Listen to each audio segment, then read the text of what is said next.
Hey guys, I hope everyone's doing really good. It's Go to Your Own Research. I'm doing another live stream tonight. It's going to be about Michael Jackson. There is so much content coming out about Michael Jackson that some people I know are finding quite infuriating. And yeah, we're going to get into that, and we're going to get into what is going on in the lawsuit with the Cassios. There's an awful lot of misinformation and disinformation going around. So hopefully I can clear some of that up. So let me start by sharing. Okay, so just in case you haven't seen it, I did do a live stream, I think it was in April, where I went through the February filing from the Cassios. I read through the whole lawsuit. Literally that day or just after I made that video, a whole load of stuff has gone up on the docket. So there's really a lot to catch up on. But it seems like the Michael Jackson estate is pushing to put this into arbitration. So we're going to get into what that means and also what both parties are saying. Right, I just need to... Oh, there we go. Right. Okay, so I'm going to start off with another video I made a little while ago. Was called Michael Jackson, the real Michael Jackson, something like, what was it? I should probably check the name of it. Wait, it should say it here. Okay, so I'm showing you my comment section right now, yeah? This is comments that are in my YouTube account that are held. That means that YouTube decides not to show them to me or anyone else. So they're hidden, yeah? It's an automated moderation system, which I have nothing to do with. I can accept the comments, but I try and keep the comment section as kind of chill as I can. So I haven't accepted these or let them be published, I should say. Right, so this one I made a month ago, and it was about Andy Signal. Andy Signal makes a lot of pro Michael Jackson content, yeah? And someone wrote, because she's lying scum and he calls people out. Right. This one is, as you said, it says the language may be offensive. So yeah, this is the video I'm talking about. It's called The Real Michael Jackson, Profiting from His Lies, a Deep Dive. Sorry, I can't remember my own title sometimes. So the point of the video was to show that the money is being made out of people not being truthful when it comes to Michael Jackson. Yeah, that's literally the name of the video. It then shows a whole bunch of clips, which obviously show an example of that. So someone said, I believe everything his sister LaToya said about him. And then someone replied saying, this is 5 days ago, someone said, to me, you are so dumb. Literally delete your channel. You are such a loser. Everyone knows LaToya. was extorted by her husband because there was money in accusing him. You have poop in your brain. Then someone else wrote, how ironic that a son of a whore who calls itself go do your own research doesn't do any research at all. Greedy troll. These are comments written to me. Obviously, calling me son of a whore, I think they mean I'm a man, which obviously I'm not. So I don't know whether they even watched the video. They just assumed it was made by a man. This is this is another weird comment I got about my Virginia Roberts video, which is going to be deleted, by the way. So if you haven't watched it, you've got one day before I'm deleting it. Your government is run by pedophiles. They ordered you to die for Israel. They ordered you to die for Israel. They lied to you all. I had another, I'm not sure if it was this person, but it could have been. It was someone who'd commented on the Jackson video, on this same video, that came into my live stream and started saying about, you English people killed Princess Diana. It was definitely someone who had commented on that same Michael Jackson video. So this is the kind of energy that people who support Michael Jackson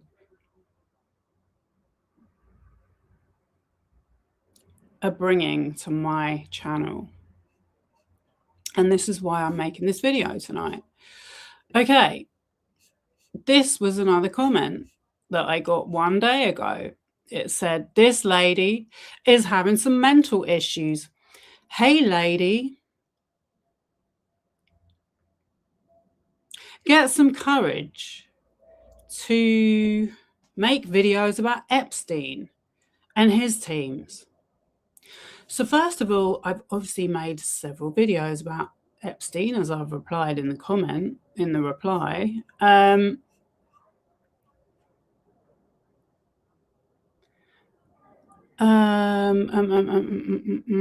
his teams. But yes, obviously this person doesn't know that Michael Jackson and Jeffrey Epstein actually share people. There are people that were in both of their teams. But obviously this person doesn't know that, but they're saying that I've got mental issues. Show me your courage. Start with Mr. President. Don't make money by making videos on a dead person. Go, lady. Do make videos on Epstein and show your investigation talents. Come on. Accept the challenge, laughing emoji. So someone's already said the same thing as well, which is Epstein is dead, though. What the F are you even saying? Which is exactly the same thing I responded. As you can see, if you look at my channel, literally the second last video I made has Epstein in the thumbnail, as do many of my other videos. So, yeah. Let's now go to the videos that are coming up about Michael Jackson, the verdict, right? And talk about people making money. I've already said, if you make videos about Michael Jackson, the majority of them, if you show content, are automatically demonetized because most of the footage, old footage, vintage footage, retro footage, whatever you want to call it, is copyright protected. I think things like this, which is a trailer, might be okay, but honestly, I'm at the point with my channel right now where I'm not about to take any risks. So this is the latest big thing to come out. So we had, at the beginning of the year, there was a Channel 4 documentary. Also, it was called The Trial. I watched that. That was what prompted me to make my video, because a lot of people shown on that Channel 4 documentary, which was, I think was like 3 parts, are now saying that back in the day they lied about Michael Jackson not molesting children or not having pornography and all this other stuff, of not threatening his accuser at the time, Gavin Arvizo's family, of holding them hostage and all this other stuff. A lot of those people are now coming out and speaking publicly, like Vincent Armen. And there was a guy that was hired to be his like tour manager. He also spoke about his addiction problems. So these people haven't really spoken publicly up until more recently. Yeah, so that was the point of my video. However, all the information they gave about the trial was pretty much already available that they showed on that Channel 4 docuseries. Then we obviously had the biopic. Now this week, we've had this Netflix documentary, yeah? So every time there's something new going on with Michael Jackson, with all these different releases, more and more content comes out. And the people that are making it are channels like this, Redacted,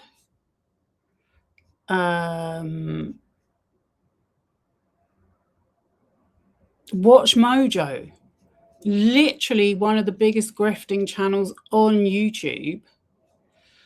I don't know who this person is, but there's always like new ones. Oh, Mark Geragos, who literally said outside the court in LA, what I love, this is another clip I also showed in my video.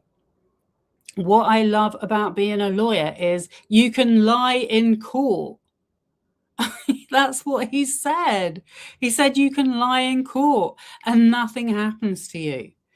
He said the Michael Jackson estate has been lying and covering up what Michael Jackson did for years. They did it when I represented him. That is what his exact words were outside the court. Now here he is going on TMZ. I think this was yesterday. I know it says 1 hour, but I actually got all these videos ready. I got all these tabs open yesterday or the day before, but then I just have been not feeling too great, so I couldn't. I'll tell you what happened, Joe. I had an MRI scan done on Saturday, and I don't know if anyone else has had an MRI scan. I don't know if this is normal, but it completely wiped me out the next day. So yeah, that's why it says 1 hour. But yeah, they're talking about Michael Jackson, bubbles and enemas, laughing and joking as usual. Yeah, that's how seriously they take this stuff. Then you've got Piers Morgan making money out of, he makes a ton of money out of interviewing Tom Mesereau. That is the guy that defended Michael Jackson in court. Speaking of Epstein, this guy has had Virginia Giuffre's dad on, who Virginia Roberts Giuffre accused of molesting her as a child. He's also had this lady called Lady Victoria Harvey on, who thinks that Epstein is still alive. Lady who says I should go and do some research and get some courage. These are the people that make money out of Michael Jackson content, yeah? Not me. Law and Crime Network.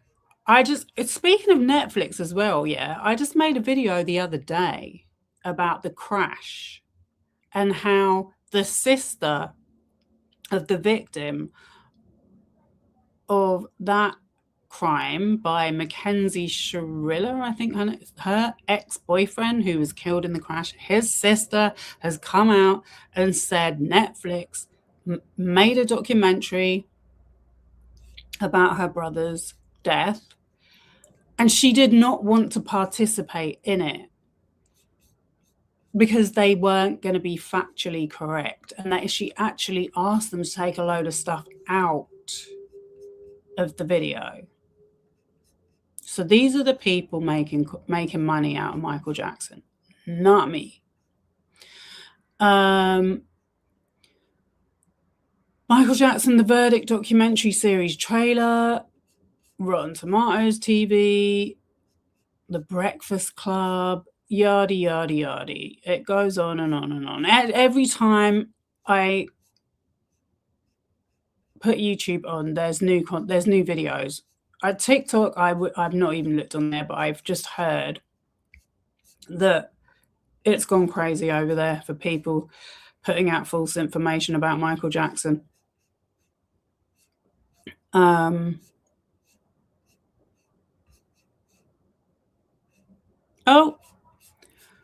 Popcorn Planet. Netflix betrays Michael Jackson. There were people saying they were going to boycott Netflix because of this documentary. I mean, I doubt if they were going to do that, but really, they've not even watched it yet. And like I said, the information that these documentaries show, it's all been seen before anyway. It's all publicly available. The same people, I think, that were on the Channel 4 documentary were on the Netflix one, which is the usual people. Okay, this guy, Art of Dialogue, Matt Fidesz. I did a whole deep dive into Matt Fidesz and how he worked for Michael Jackson for like one day of his life. And he's made an entire career lying about Michael Jackson. He's also got legal convictions of fraud in the UK. He's a convicted fraudster. But here he is, popping out of the woodwork all the time, trying to say Michael Jackson is innocent. He has no clue. Actually, he also once said that he was one of the children's dad. He's just a complete and utter liar. Michael Jackson, ex-bodyguard. He's not even a bodyguard. I also showed in the video that as far as doing security, he just did an appalling job. So there's no way he could describe himself as a bodyguard. Michael Jackson was getting mobbed on the station and he was in the middle of the crowd, like just trying to help them get through. He was useless. There were other people telling people to get out of the way and basically kind of doing the security that he was supposedly hired for. What's this one? Oh, changed my mind. It's really bad how much of this stuff is coming out. That's the Channel 4 one. I don't think it's the whole thing, but... Oh, yeah, so that was the unheard audio tapes of Michael Jackson exposed, Michael Jackson, the trial, Channel 4 doc. So that was Rabbi Shmuley. Yeah, those tapes that they showed, they have been online for years. Most of the content, like I said, it's already available online. They've just repackaged it into a new documentary, right? So let me just go back up for a minute, because the other thing that I have said about these content creators that make money out of saying Michael Jackson is innocent, the accusers of Michael Jackson are never on these documentaries. Yeah, they don't want to speak publicly. You never see them speaking publicly. They only speak in court. What money are they making out of it? So these people that say, I'm trying to make money, or they're trying to make money out of saying Michael Jackson is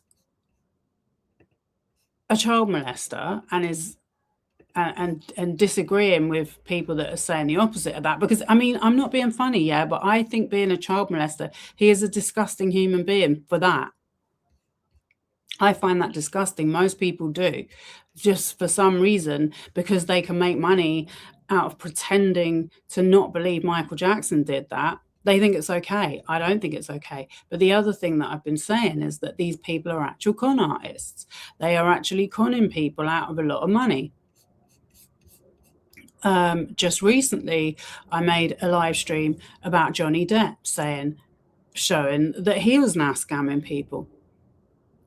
And just after I made that live stream, I saw another video by a really much smaller channel, but she was some girl from TikTok that had a YouTube channel. Because sometimes if I make a video about something, the algorithm will just show me someone else's content on a similar subject. So this girl had made a video saying that not only was she scammed by Johnny Depp because she paid for an NFT, she paid for a Johnny Depp NFT as a fan of Johnny Depp. She said, I mean, I could show the video on another occasion. I don't want to bring it up right now. But she's made a whole video about how she didn't just get scammed by him because she paid for an NFT and joined a Discord server that she was then thrown out of. And then to rejoin it, she was asked to pay again. She said the Discord server was full of people wanting to do art. What's he doing? Promoting an art contest. That doesn't mean they can do art. She's not even good at art. She's just in the Discord server because she won it from buying this NFT. But also she's been scammed out of £1,000 by someone impersonating Johnny Depp on Instagram. So, you know, these are the stories you don't hear about, but because the video only had like 20 something views, but I think she has quite a lot of followers on TikTok. She's just tried to come. She's getting so much trolling but she's been trolled so much on TikTok. She said people have because she's come out and told these stories about being scammed. People are sending the police around to do welfare checks, or social workers or whatever. I don't think the police do welfare checks anymore. Or maybe they do. Don't quote me. And so she's obviously trying to start a YouTube channel instead. But yeah, this is like really why these people make this content. It's to scam and get money. I'm just here trying to show how this all works. So yeah, this channel, Redacted, yeah, I spoke about him briefly, I think the other day, in respect of I can't remember what it was about, but yeah, the guy from Redacted, yeah, speaking of scamming,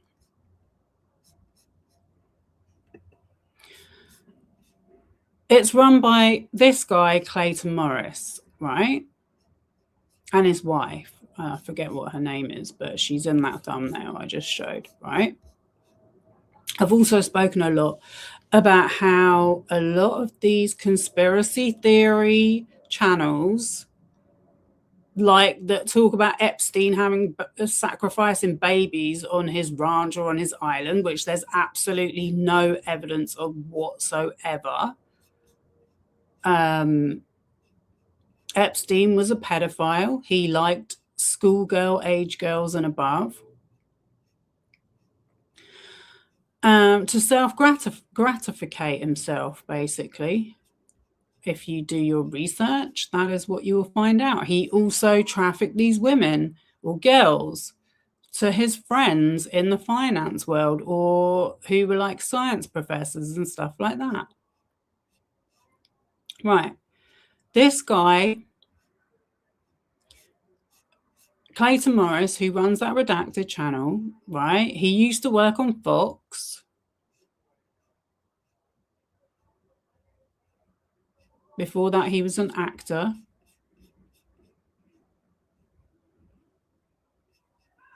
In January 2007, Morris was hired by TXF TV, the Fox TV channel, in Philadelphia to host the morning show, Good Day Philadelphia. He announced in October 2007 that he would leave the station at year's end. Morris then co-hosted Fox and Friends Weekend for Fox News Channel from 2008 to 2017. Financial and real estate ventures. Morris hosts the Investing in Real Estate podcast and Morris Invest YouTube channel, and he developed the Financial Freedom Academy, so online financial planning service.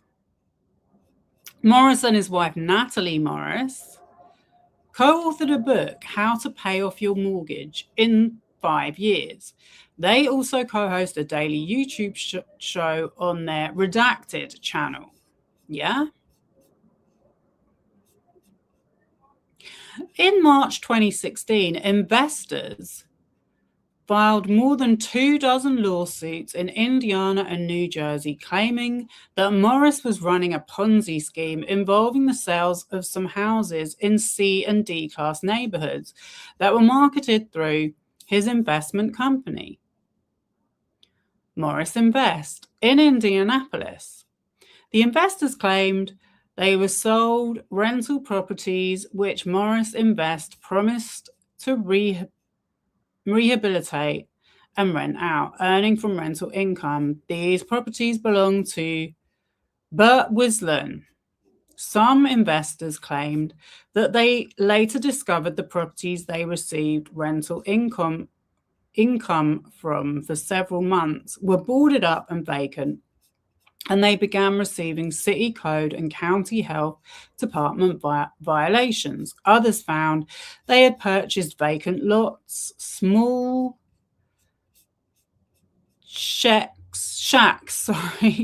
small shacks or buildings that were falling down.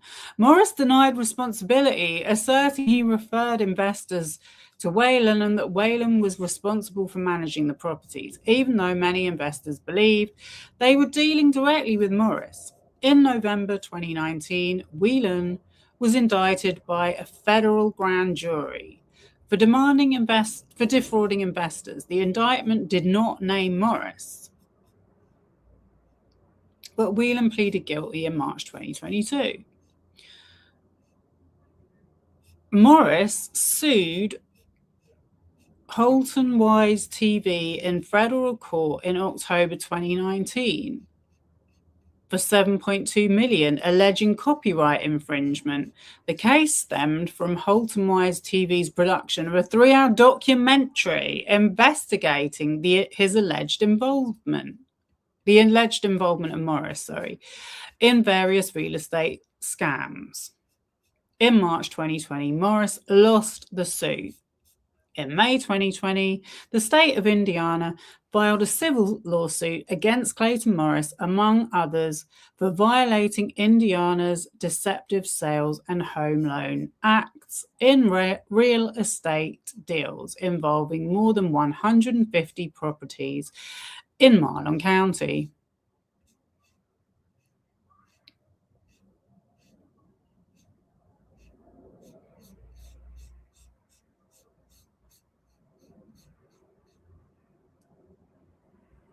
Him and his wife moved to Portugal.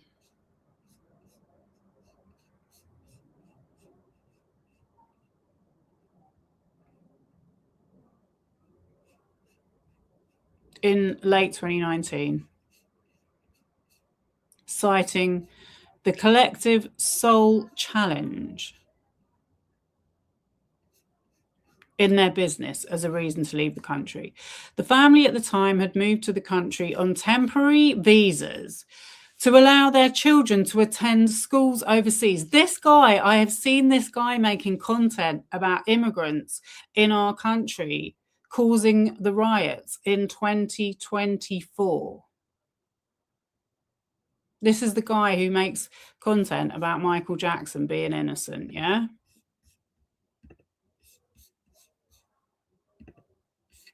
Redacted. They did a video the other day saying that they were boycotting Netflix without even watching it. So I'm just saying, Mark Garagos, redacted. Piers Morgan, also practically convicted of hacking innocent people's phones. Down there as well was Popcorn Planet, what's his name, Fidesz. The list goes on and on. These people are literal scammers and fraudsters that lie.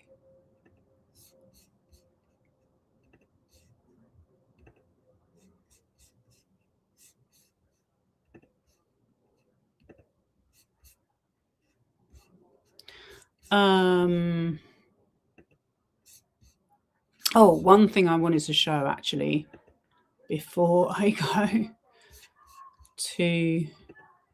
Okay, so in this trailer... This is Mr. Jackson. Okay, this was the bedroom. I hadn't seen this before. Did they show it there?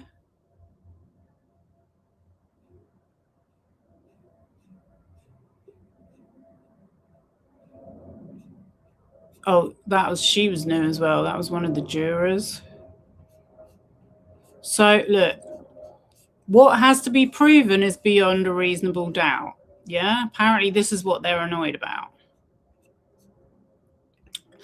Proving beyond a reasonable doubt is why a lot of lawsuits fail. Okay, there's the bedroom. That was the bit I wanted to show. This was Michael Jackson's bedroom that he got kids to sleep in bed with. I don't think we've seen this before.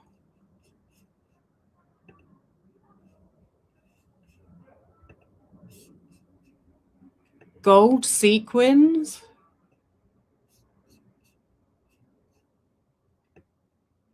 I just thought, ooh, really? Let me slow it down.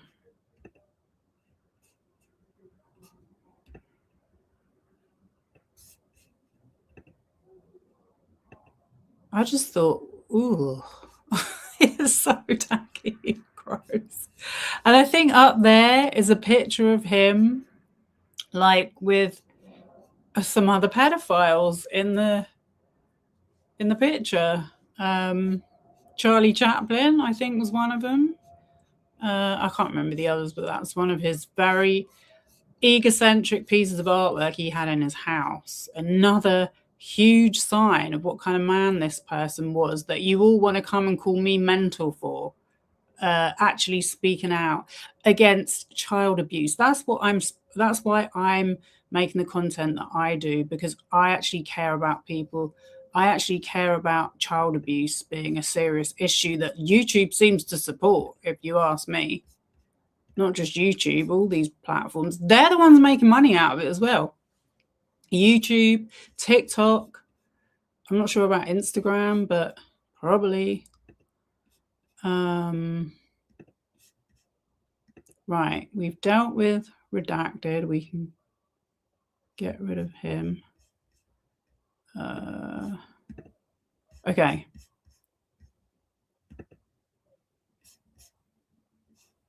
So this is an article.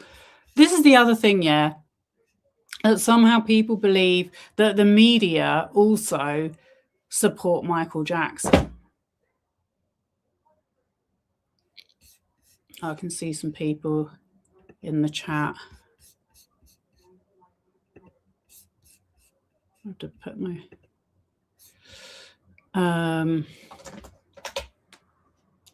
M Guilty Child Predator. Hello. Haven't seen you in my live chat before.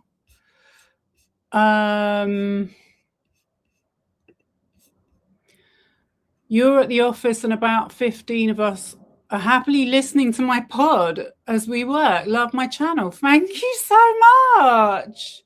I wasn't expecting that.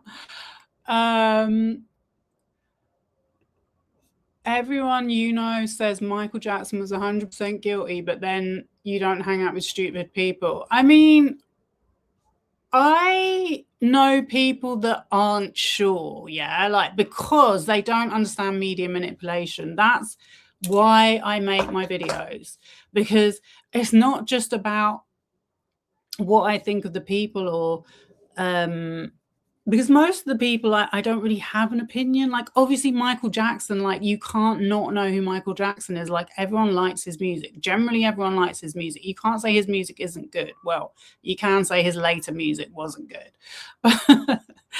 But his classic music, obviously, I still like it. That doesn't matter. What people don't understand is how the whole media circus works. And that's all I'm trying to do. Like, we've seen so much evidence of it.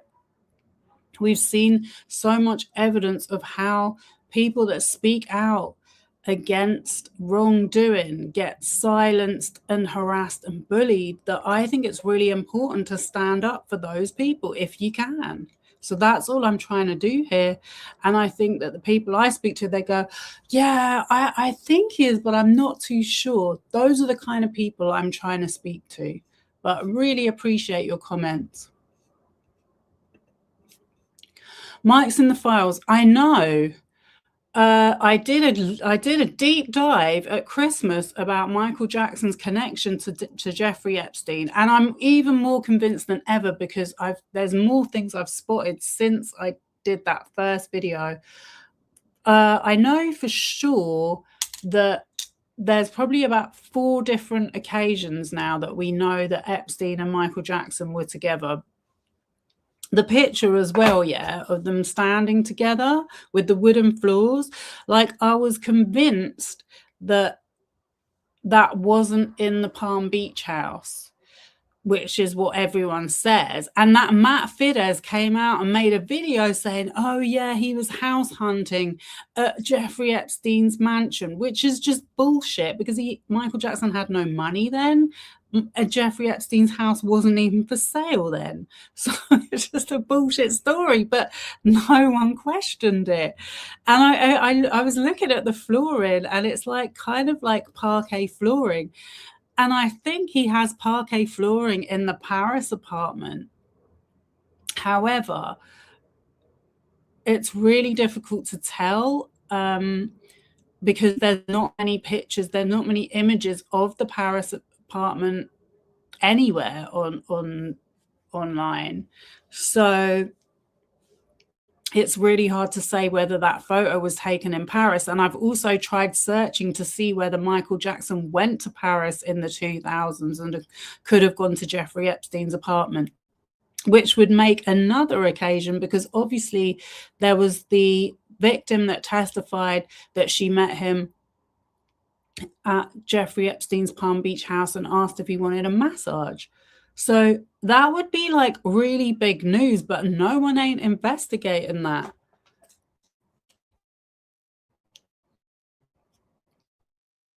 And as well recently was that Vincent on a podcast, Frank Cascio had Jeffrey Epstein's number in his phone. I have not seen anyone about that. Matt Fidesz seems to be on. Yeah, he definitely has been accused of having substance abuse problems as well. Surprise, surprise, by his ex-girlfriends. I did like a really big deep dive showing Matt Fidesz's history. Someone had very kindly documented it for me, but I just read it out. Stuff that had happened in the British press and on Twitter.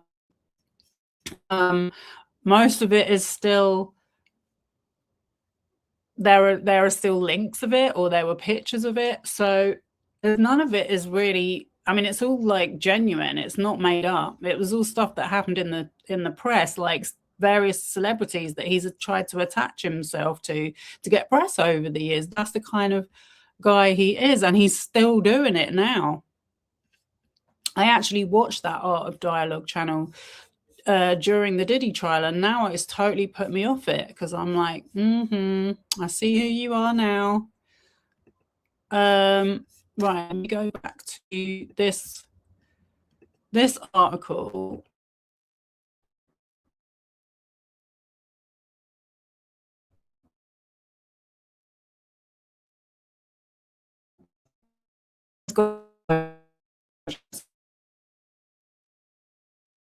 This is a really super long article from Variety in April 24th, 2026. It's pretty recent, literally around the time on like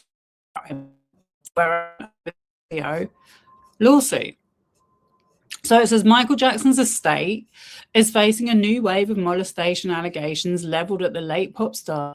This time, New Jersey were groomed and abused for years, and that the many handlers in Jackson's entourage willingly enabled it all. The lawsuit by the four siblings, 3 brothers and a sister, was filed in February in Los Angeles federal court.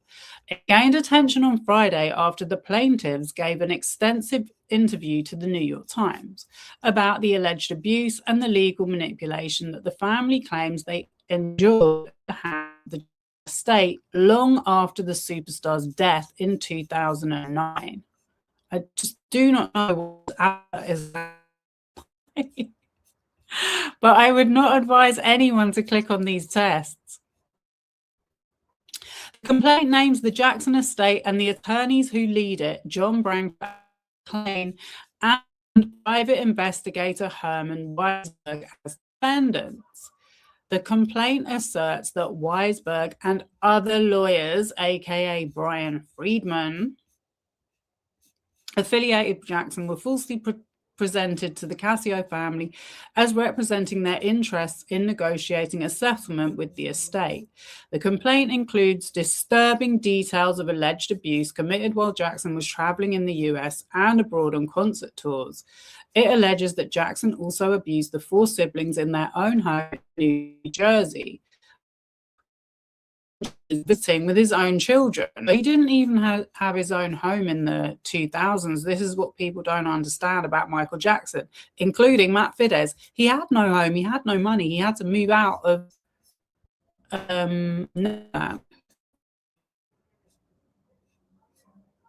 he was literally sofa surfing. I mean, obviously expensive sofa surfing, because I think the people he stayed with were very... I'm going to try and get this big again.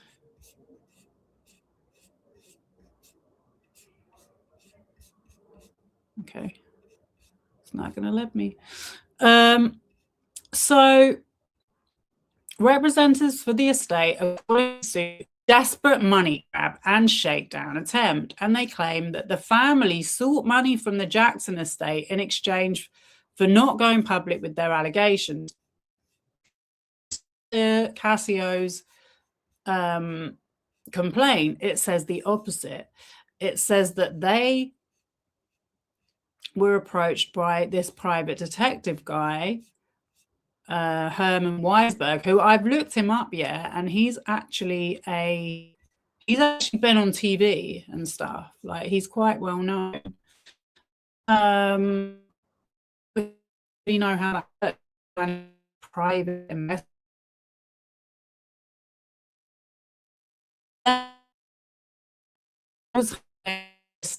And on behalf of Brian Friedman, to try and suss out whether the family and other accusers were going to say anything after the Leaving Neverland documentary was aired.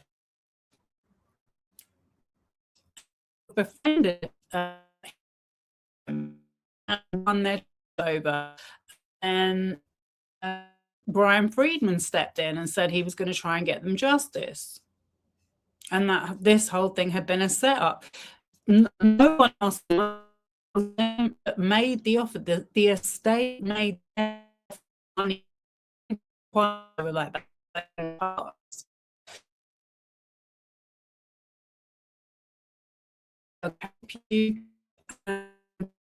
We help put out content.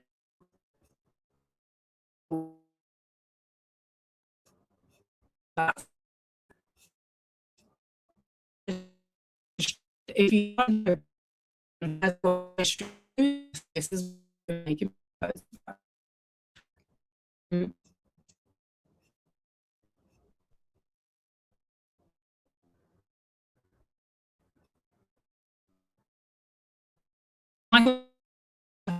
course of some of them were periods around the world, and when Jackson and his children were guests in plaintiff's family home, the complaint states Jackson groomed and brainwashed each plaintiff, the others, or the parents throughout their childhood years. The plaintiffs, who are now adults, are Edward Joseph Cascio, Cascio, Mary Nicole Port, and Aldo Cascio. So another thing I found really recently, because I never stopped doing research about this, the 2005 trial are still online. There's actually a really old blog called The Smoking Gun. I'm not going to bring it up tonight because it's so old that it has like PDFs that up on the page, and it's very hard to navigate. But there's a testimonial. I think it's either a deposition. I think it's a deposition of Gavin. He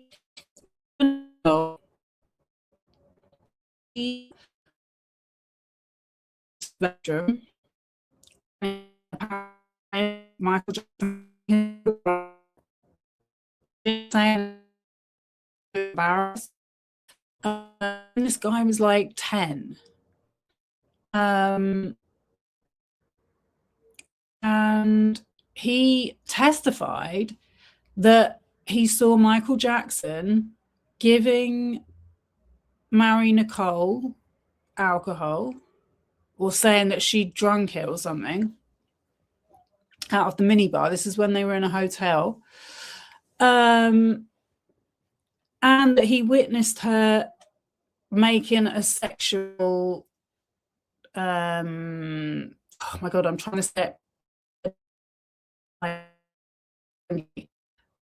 Basically, what Mary Cole said in her lawsuit now, Matt said back in 2005, Michael Jackson made a statement about marrying when he was 10.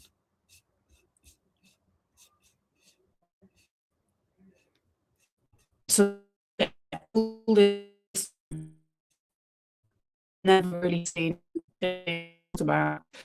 We know that the family came into contact with the superstar through their father. The Cascio family has come forward with its story on the day of the open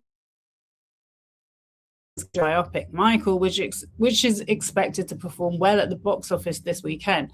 Well, I don't know if that's really true, because I heard about this. They had already done an interview with I mean, first of all, there had been hints about it dropped into different like publications. I think there was like one black guy that made a story about it. It was in the Mail. So it has been dripping out into the mainstream. This lawsuit was going to happen for the last year or so. But yeah, they did an interview with that Barack woman, and then the 60 Minutes thing come out after the biopic was released. So the lawsuit is a desperate money grab by additional members of the Cascio family. The family staunchly defended Michael Jackson for more than 25 years, attesting to his innocence of inappropriate conduct. This new court filing is a transparent forum shopping tactic in their scheme to obtain hundreds of millions of dollars from Michael's estate and companies, said attorney Martin Singer, who represents the estate. The Cascio spent decades defending and affirming Michael's innocence. Notably, these shakedown attempts come more than 15 years after Michael's death, thus carrying no risk of being sued for defamation. Well, as I've already said in another video, John Branca is trying to change that law. He actually wants dead people to be able to sue for defamation. That's how shady and unthinking towards survivors these lawyers act. Because the point is that the estate is now profiting out of him not being known as a pedophile. If he was known for what he did, there's no way they would be able to have all these productions coming out, the musicals, the memorabilia, etc., etc. And now it's like it's got to the point where it's like a proper whitewash. It's snowballing now. It feels like it's snowballing with the amount of people trying to cover this stuff up. The Cascio's lawsuit paints a lurid picture of Jackson giving the siblings drugs and alcohol and exposing them to child pornography, all to help facilitate the abuse and manipulation. Jackson insinuated himself into the lives of the plaintiffs and their parents with obsessive attention, lavish gifts, access to his celebrity lifestyle, and declarations that he loved and needed each of them. After the abuse started, he isolated them emotionally and sometimes physically from responsible adults and from each other. He plied them with drugs and alcohol. He showed them, including pictures of unclothed children, to normalize the abuse and desensitize them. He made them fear and distrust others by convincing them that not only his life, but also their lives and the lives of their family members would be destroyed if anyone found out what he was doing to them, the complaint states. Jackson is depicted as conniving and quick to use his wealth and fame to overwhelm his family. I mean, I think this article gives two sides to the story. All of this stuff of what he was doing to the kids, we've heard before. We've heard it defended before or excused, or I don't know. And we've heard that it's all a shakedown. And that's the only reason why these people come out with this stuff, which just, as I've already said, doesn't even make sense. But what I wanted to quickly do was show some more stuff about the team of Michael Jackson. So Martin Singer, his attorney, this guy, guard dog to the stars, legally speaking.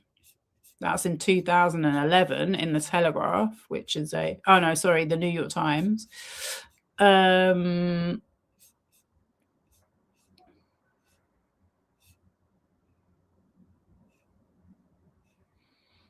He's a Me Too defense lawyer, meaning he defends people that are accused in the Me Too, after Me Too.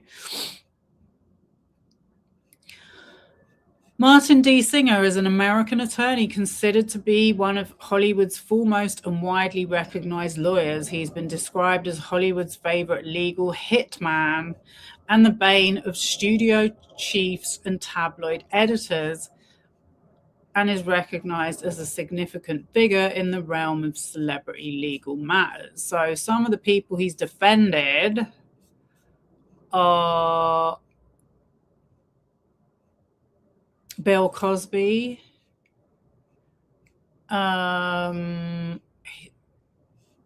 O.J. Simpson. No. I don't know why that's there.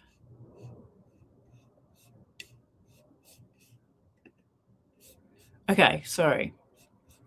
Sylvester Stallone, Scarlett Johansson, Arnold Schwarzenegger, Bill Cosby, Bruce Willis. So a lot of these cases were assaults as well.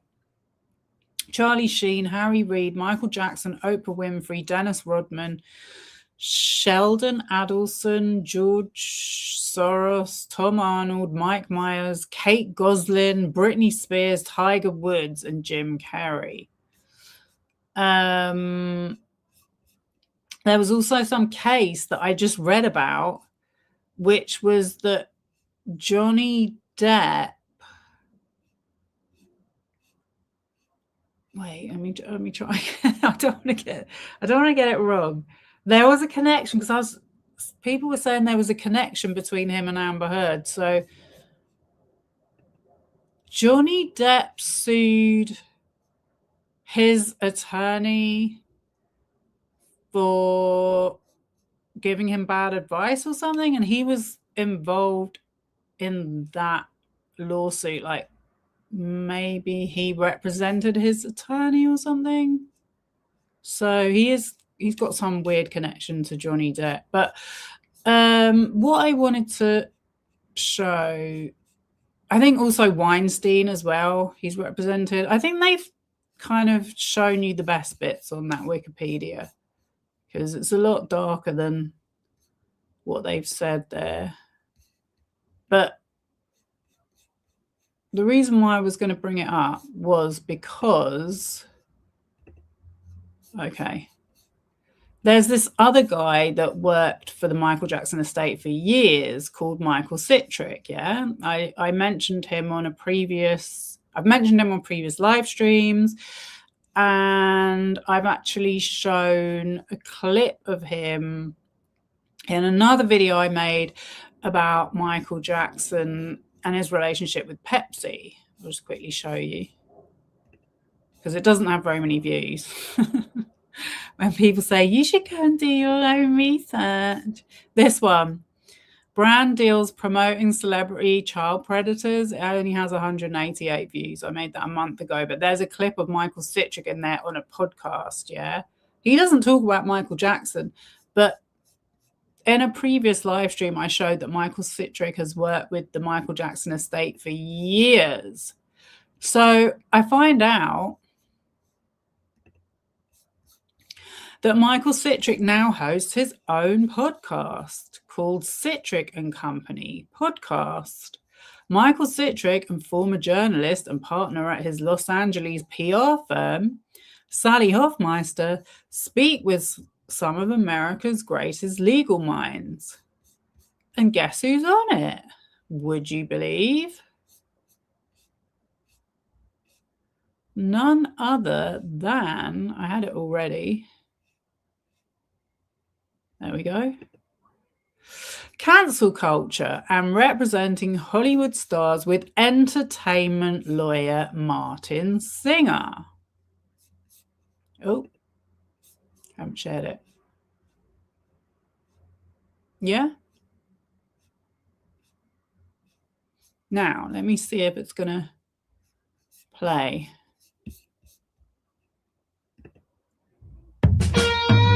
Yeah.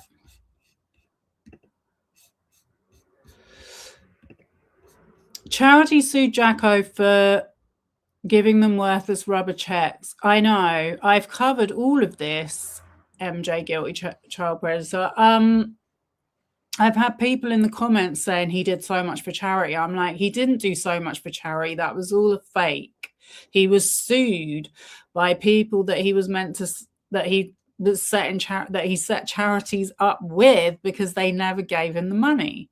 And he also cancelled shows that he was meant to do for charity. They sold merchandise and profited from it, the Michael Jackson estate, when it was supposed to be made to give the money to charity. That's what he actually did. It's all still, you can still see all the legal documents if you go and look for it.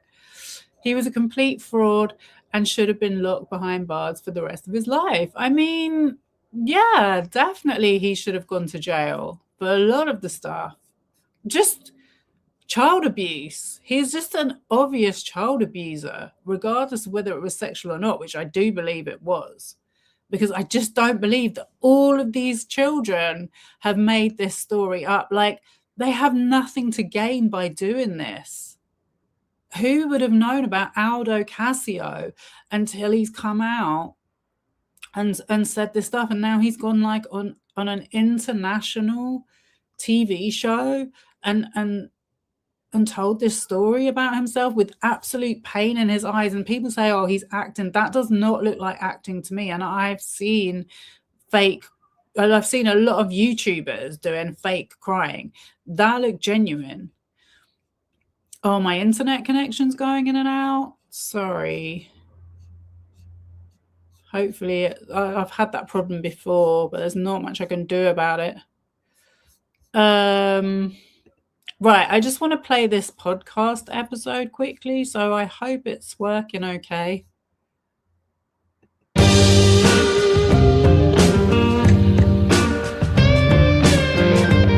We're here today with Marty Singer, partner at Laveley & Singer Professional Corporation in Los Angeles.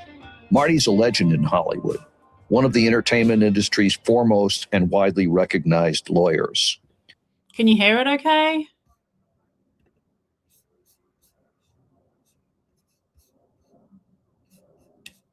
Hope so.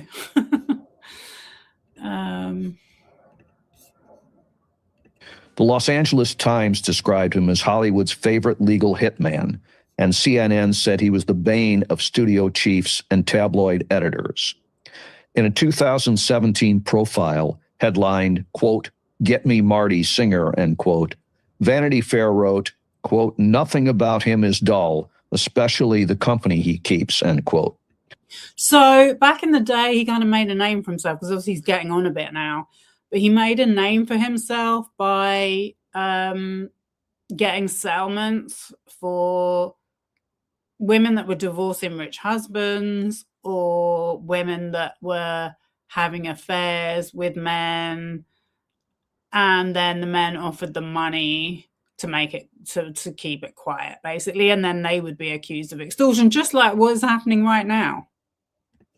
The article went on to describe a tribute dinner for Marty, where speakers included Eddie Murphy, Nicolas Cage, Stevie Wonder, James Caan, Sylvester Stallone, Bruce Willis, Magic Johnson, Marie Osmond, Paula Abdul, and Scarlett Johansson, who called Marty a lifesaver and a real-life superhero, according to the story.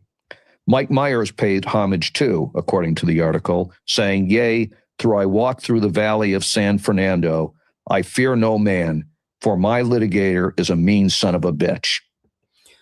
I just got to say, Scarlett Johansson is not looking the best right now. Not just for this, but there's been other stuff. But also, I've met Scarlett Johansson in real life. She was actually all right. So, I don't know. I mean, I guess there's always one that gets dragged in. The New York Times headlined a story about him, "Guard Dog to the Stars," parens, legally speaking. I could go on listing Marty's accolades, both in the media and by his peers, but I only have 45 minutes for this podcast, and that would leave us little time for anything else. Just one more thing. Marty is AV preeminent rated by Martindale-Hubbell peer review ratings. This is the highest possible rating in both legal ability and ethical standards, and he's had this rating for the last 30 years. Welcome, Marty. Thank you. Ethical standards, really? Today, we want to talk about your background and some of the cases you've handled. But our main focus on this podcast is the role of the court of public opinion and how that and the press play in how a plaintiff and defendant are perceived, whether they win or lose a case. And in some instances, the media can shape the outcome of a case. Let's start with your background. You grew up in Brooklyn. Your mother was a Holocaust survivor. Tell us how that shaped you, and tell us about your parents. How did you become interested in the law, and how did you come to specialize in entertainment law and form your own firm in LA? Yeah, so we're not going to listen to the whole thing, but you heard how he talked about the public opinion. Like, they try and say, oh, the court of public opinion, but that's what they go for. Like, it's just unbelievable how they manipulate people like the people who come into my comments that just can't see this stuff going on right in front of their faces. All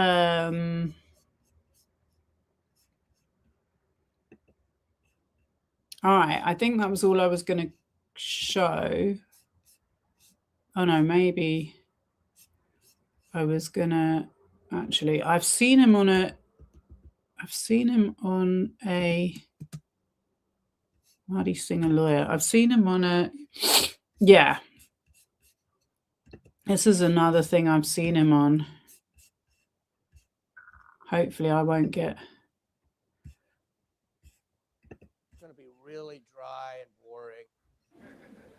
This is him. You know, every year, our great law school, among many other distinctions, is consistently recognized as one of the very top entertainment law schools in the country. In fact, if you don't have a Brooklyn Law graduate working for you, you're not a D-lister, you know? Now, come on, you know. Oh, that's the dean of all right. Brooklyn Law School. Sorry, I thought that was him. He does look very like that.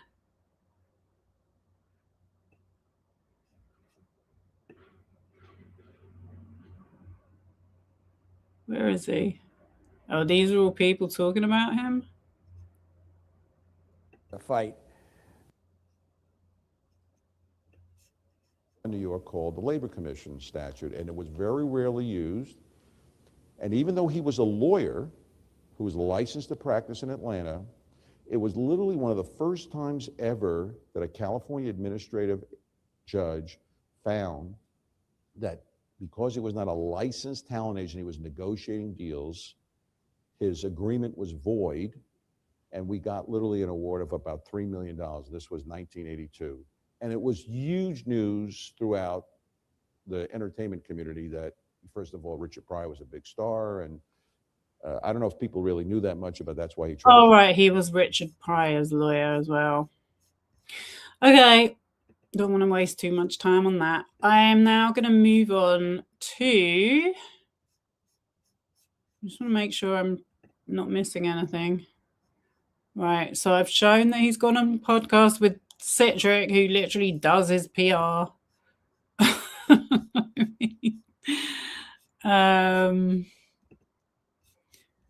Read the article. Martin Singer. Right. Cool. Connection's okay now. Great. Okay.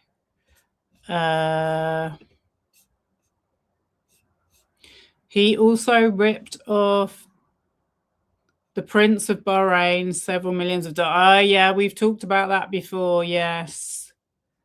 Another connection to Epstein, by the way, I think. The prince sent his guards to execute him, and Jacko fled the country before they could catch him. Yeah, that was it. That happened in the UK, I think, that particular litigation. Jackson tried to get out of it. He tries to get out of everything. He's a little coward. All right, so let's move on to this lawsuit. And I know what I was going to do, actually.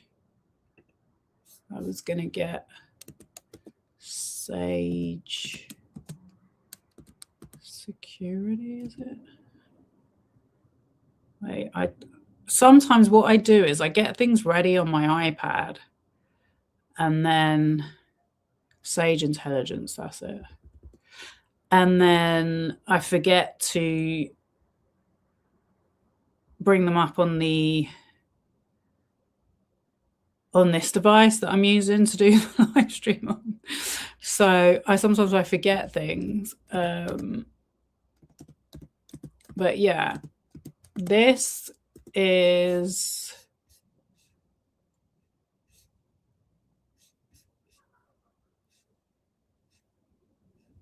Sage Intelligence LLC, I guess it is.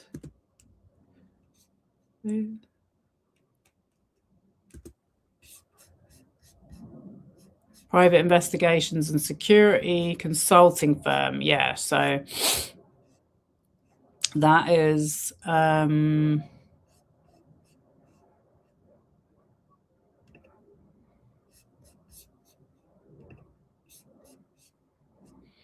this is the firm that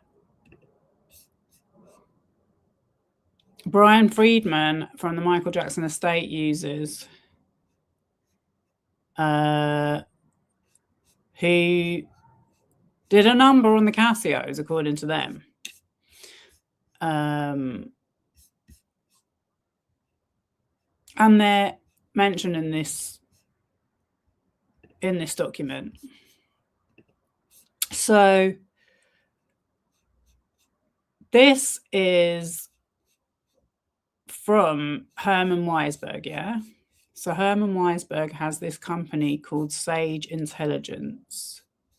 I just want to find the website because it's got a picture of him. I think it's always cool to see a picture of the people I'm talking about. It just kind of gives you an idea. Oh, they've got a Facebook page. Oh, got to be logged in. I know they've got a website.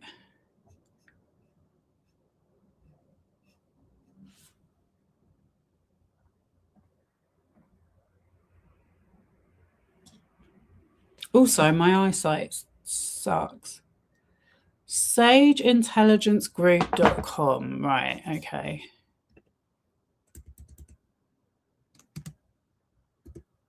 Group.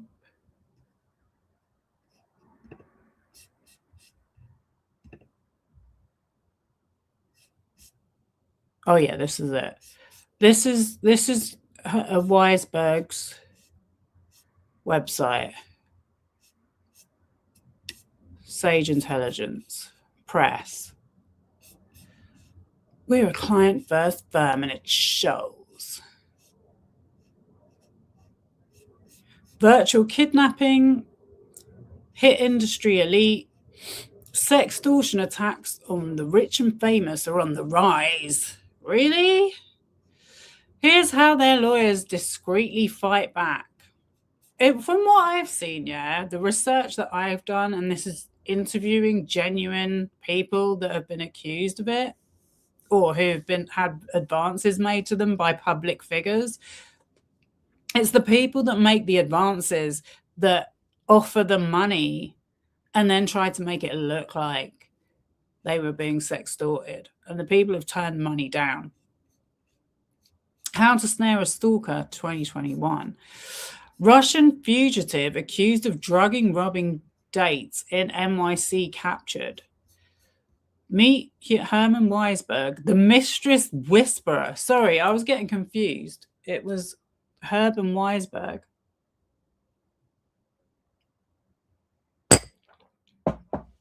The mistress whisperer who handles affairs gone wrong. Is that what you call it?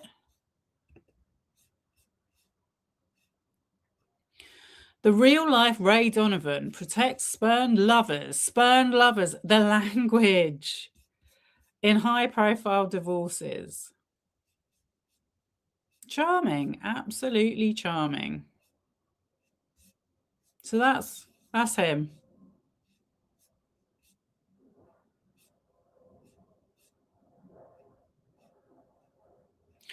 So many people in New York City are being watched. You have no idea. Yeah. We do have an idea. Right, let's go back to this. So this was a hearing date. June 4th, 2026. I don't know, why did I bring this up? Hearing time, 10 a.m., courtroom, blah, blah, blah. So this is Michael G. Friedman is the attorney for defendant Herman Weisberg. Edward Cascio, Dominic, Nicole, Mary Nicole and Aldo against Michael Jackson Company, blah, blah, blah, blah, blah, estate, yeah? Defendant Herman Weisberg, by and through his counsel of record, Michael G. Friedman, hereby joins in the motion for an order compelling arbitration, filed on April 17th, 2026 by defendants, the Michael Jackson Company, LLC. John Branca, individually and as co-administrator of the estate of Michael Jackson and co-trustee of the Michael Jackson Family Trust, John McCain, individually, and blah, blah, blah, blah. Mr. Weisberg adopts and incorporates as his own all arguments and authorities as set forth in the motion and respectfully requests that the court grant the relief requested therein. So I kept hearing about this arbitration, yeah, because if we go back to the docket, we'll see that there's been a lot going on where they're trying to compel, the estate side are trying to compel this arbitration. Look, move to compel arbitration. That was on April 17th. And then May 6th, that was, I think that was what I just read. Notice, no, it wasn't what I just read, but it says notice of appearance filed by attorney Michael G. Friedman on behalf of defendant Herman Weisberg. And then extension of time to file document. Then May 12th, stipulation. And then May 14th, we've got all these, right? So I'm going to show where we are with what's being accused and what they're saying back, the Cassios. But before I do that, I looked up what does compel arbitration mean. To compel arbitration means to use a court order to force an unwilling party to resolve a legal dispute through a private arbitration process rather than a public lawsuit. This typically happens when one party ignores a pre-existing contract clause and files a lawsuit in court. The process, the motion, the party wishing to arbitrate files a motion to compel arbitration with the court. So obviously that's Michael Jackson's side. The stay. They will also ask the judge to stay the active litigation until arbitration is resolved. The burden of proof. To win the motion, the moving party must prove to the judge two primary things. One, a valid written agreement to arbitrate exists between the two parties. Two, the specific dispute falls under the scope of that agreement. Why it matters, binding agreements. Under legislations like the US Federal Arbitration Act or the UK Arbitration Act, courts strongly favour upholding agreements. If a valid contract exists, judges will almost always grant the motion. So I think what is going on here, if we go back to the lawsuit, if I've got this right, is that the Michael Jackson estate is saying that under the contract, they have to go to arbitration and there's no grounds for them to use these allegations of assault against the estate, yeah? Whereas the Cassio's attorneys, which was Garagos, I think it was Howard King, then Garagos took over, now it's back to Howard King. I mean, it's just, you couldn't make it up. But they're arguing that the contract isn't binding or legal because they didn't have proper legal representation. They didn't have independent representation. Brian Friedman made them sign this deal and he deceived them.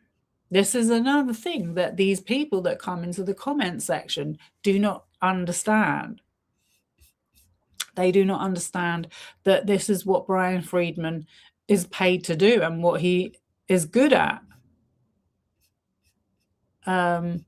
So I think that is what is going on at the moment in this legal case. But anyone is free to correct me if I've got that wrong. I've certainly learned an awful lot more about legal cases since doing this channel than I could ever have imagined. But yeah, so I wish I could make this a bit bigger again. There's a statement from Brian Friedman that I can't. There's a statement from Brian Friedman and a declaration of Brian Friedman and of Martin Singer, which I can't access because I don't have a Pacer account. They're not even, look, Brian Friedman's is 70 cents. Martin Singer's is $3. But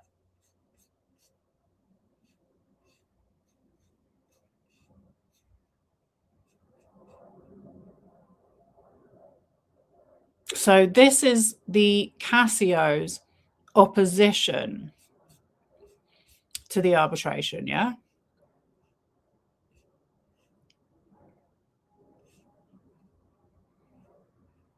And this was on the 14th of May.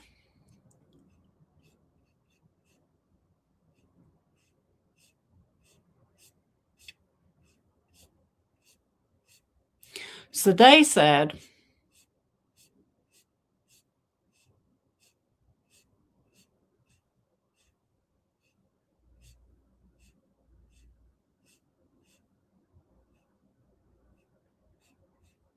the facts are, for more than a decade, Michael Jackson repeatedly assaulted them, beginning when some of them were as young as 7 or 8.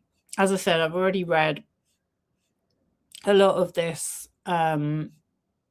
their previous filing from February. I've read all the way through it in a previous live stream. He obtained their loyalty by showering them with extravagant presents and trips, normalized the abuse by showing them pornography and pictures of unclothed children, plied plaintiffs with alcohol and drugs to lower their inhibitions, and repeatedly impressed on them that all of their lives would be destroyed if they told anyone about the abuse. Jackson's representatives and employees, including each of the Jackson party's lawyers, doctors, managers, security personnel, house managers, publicists, maids, chauffeurs, and pilots, knew of, facilitated, and covered up Jackson's essay of plaintiffs and other children. The pilots thing, yeah. There was something that happened. I can't remember if it was in the 2000 case or the 1993 case, but it was when Garagos was representing Michael Jackson, because he's been representing him for a long time. And someone on the private plane they were on recorded their conversation and tried to sell it to the media. And Garagos came out to the press, made a public statement, made a press statement saying that it was extortion, and if anyone was to do anything like that, they would come for them, and made a very threatening statement about it. But I don't know if that recording still exists or if there's any record of it, but I wonder what they said. Members of the Jackson organization had personally witnessed evidence of Jackson's abuse of plaintiffs. Nonetheless, the Jackson organization arranged for interstate and international trips during which Jackson sexually assaulted them, produced expensive gifts and shopping trips to groom plaintiffs for Jackson. The Jackson organization procured the drugs and alcohol. This is exactly what happened in the Diddy trial. The Jackson gave plaintiffs and the adult material that Jackson showed plaintiffs, and the Jackson organization helped Jackson hide and destroy evidence of his sexual abuse of plaintiffs. Vincent Arman, looking at you. In 2019, the estate of Michael Jackson sent an investigator, defendant Herman Weisberg, and 2 attorneys, Brian Friedman and the now deceased Howard Weitzman, to offer compensation to plaintiffs and their brother, Frank Cascio, together for Jackson's SA. During this period, the Cascio's interactions with the estate were amicable and no dispute had arisen between the Cascios and the estate. So these people that are saying, oh, they'd run out of money, so they wanted to get money, so they thought, I know, how can we get money? Oh, I know, we'll accuse Michael Jackson of something, the most abhorrent crime that everyone's going to abuse and laugh at us for. Great idea. During this period, the Cascios' interactions with the estate were amicable and no dispute had arisen between the Cascios and the estate. The disturbing result of decades of grooming and gaslighting. None of the Cascios sent any demand letters, threatened to sue, or assumed any position that was adversarial to the estate. Singer Declaration. Weisberg, Friedman, and Weitzman told the Cascios that they were advocating for the siblings' interests. The Cascios did not need their own attorney, that the amount of money offered by the estate was fair and non-negotiable, and that entering into a compensation agreement with the estate would allow the Cascio family to move on with their lives in peace, comfort, and privacy. On December 22nd, 2019, Weisberg met with plaintiffs. Weisberg brought a document that was deceptively titled Acquisition and Consulting Agreement and framed as a contract to acquire the Cascio family's life story rights and consulting services. Declaration 6. At this point, plaintiffs still believed that the estate had the Cascio's best interests at heart and that Weisberg, Friedman, and Weitzman were representing their interests. So, plaintiffs signed the agreement in January 2020. Frank signed the agreement too. So Frank Cascio is not included on this lawsuit because he had a separate agreement signed on a different date. Defendants claim that Branca signed the agreement on behalf of MJC. No other defendant, including Weisberg, signed the agreement. Relevant here, the agreement requires the estate to pay each plaintiff 5 annual payments of $690,000 minus a 6% commission to Weisberg and his agent, Kenny Katz. Contains a confidentiality and non-disparagement provision, includes an arbitration provision which states the agreement shall be governed and interpreted under the laws of the state of California without reference to choice of law rules. Any dispute, claim, or controversy arising out of or relating to this agreement or the breach, termination, enforcement, interpretation, or validity thereof, including any allegations that either party has violated any state or federal statutory or common law right, along with the determination of the scope, enforceability, or applicability of this agreement to arbitrate shall be determined by binding arbitration in. The circumstances in which the estate fraudulently induced plaintiffs and Frank to sign the agreement rendered the document unconscionable and void. However, the unconscionability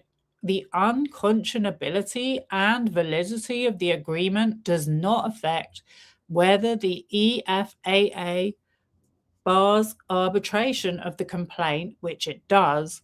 So many facts pertinent to the question of the unconscionability and validity are omitted in this opposition and its supporting declaration. Also in January 2020, Frank asked Weitzman if the estate would consider paying $800,000 for the first annual installment and $530,000 for the remaining installments. The estate obliged with no pushback. Accordingly, it's just like unreal that they've come to them and said, right, we're going to pay you some money for being so good to us. And because we're going to look after your interests.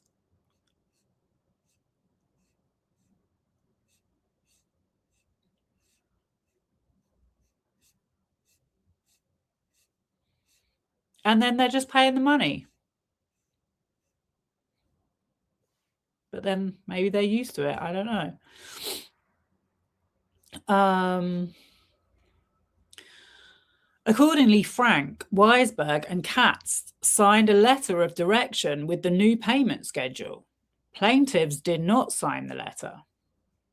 Interesting. So Frank signed it, the rest of them didn't, and now they're suing him. And I believe Frank had an arbitration hearing quite recently. Around April 2024, Weisberg and Friedman, and remember, what's his name? Vincent Arman was best friends with Frank Cascio. They went to school together. That's how he ended up working for Michael Jackson. Around April 2024, Weisberg and Friedman contacted the Cassios. They said that the estate wanted to continue the annual payments to the Cassios under new terms. For the first time, Friedman told the Cassios that they needed an attorney. He tried to convince them to hire him to negotiate with his client,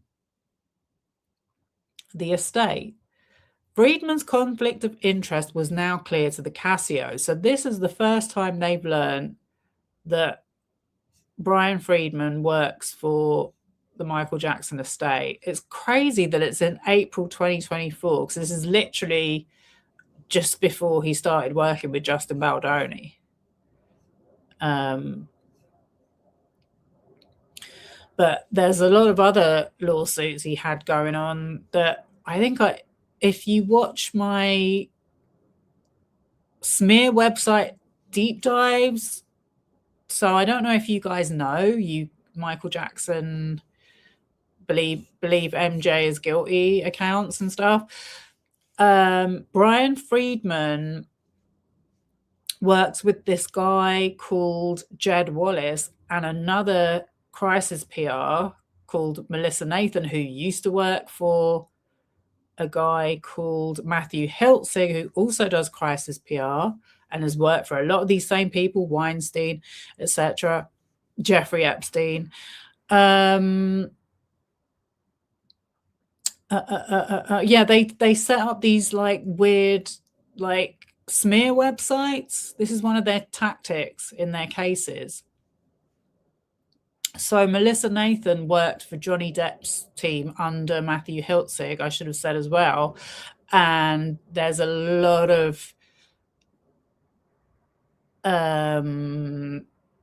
evidence to show that they used artificial engagement online to convince people, just as they've done with the Jackson situation, that Johnny Depp was innocent, that Amber Heard was lying, like a smear campaign. Yeah, so that's why it's so interesting reading this lawsuit through and knowing his history, which again, a lot of the people that come out and support Michael Jackson will not know about, because they don't. They have their head in the sand. So the Cassios retained independent counsel. In June and July 2024, the Cassios' attorney had several conversations in person and over the phone with Martin Singer, counsel for the Jackson parties. The Cassios' counsel told Singer that the agreement was unconscionable and void, and that he intended to challenge the agreement on his client's behalf. So I'm thinking at this time it was Howard King. It doesn't actually say. But like I said, I think it was Howard King, then it was Mark Garagos, and then it was back to Howard King. So it's just so weird that obviously Garagos is pretty tight with Brian Friedman and Harvey Levin from TMZ. How independent he is, I'm not sure. The Cassio's counsel told Singer that the agreement was unconscionable and void, and that he intended to challenge the agreement on his client's behalf. This is the first time any dispute of any legal nature has arisen between any of the Cassios and any of the defendants. That is underlined. In September 24, the estate moved... Oh, sorry, this cursor on this laptop is seriously slippy. And it does that to me. In September 24, the estate moved to retaliate against plaintiffs. Retaliate. So how do you think they do that? How many of those channels that I showed do you think they're in contact with? Yeah. And others that I didn't show. The Daily Mail, for example, yeah, if you go on my community tab, I showed an article by Alison Boshoff for the Daily Mail. She was one of the people that worked with Melissa Nathan's Tag PR company against Blake Lively. We've seen all the text message evidence of it. That's how I know about this. Her colleagues were like, she came through for us. They told her to write some article slating Blake Lively's hair product line, which had absolutely nothing to do with the film that she was in, that the guy, Justin Baldoni, was had hired her for in the first place. But let me not get too carried away talking about that. He told reporters, right, let me start again. In September 2024, the estate moved to retaliate against plaintiffs. First, Branca, who is a co-administrator of the estate, defamed the Cassios. He told reporters that the siblings were blackmailing the estate by threatening to release false claims that Jackson had molested them, breaching the confidentiality and non-disparagement provision of the agreement. Now, to these people in the comments that say, go and do your research, does this even make sense to you? That you believe that the Cassios are lying over Branca? It just think about it logically. Just think about all the people that have said the same thing. And just give me an answer. And there was one comment, yeah, that said something about Michael Jackson helped so many people. I was like, can you name one person who he has helped? They still haven't replied. Because I can't even think about it myself. I'm like, can we really think about one person that he helped that wasn't to help himself? I don't think anyone's come forward.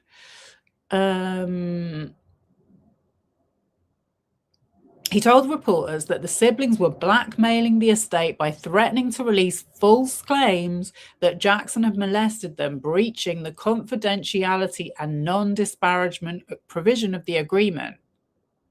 Second, Branca and the estate filed an arbitration demand against Frank for civil extortion, anticipatory breach of contract, and declaratory relief. Plaintiffs were not named in the arbitration demand. Now, I'll give you, if they hadn't had what happened before this, if they hadn't had what happened in 2019 happen and be on record, then maybe we'd be looking at this differently. But the fact that that went on, and then in September 2024, he suddenly comes out and says, oh, the Cassios are going to make up these stories, and it's all because they're trying to extort us. Just doesn't sound believable. In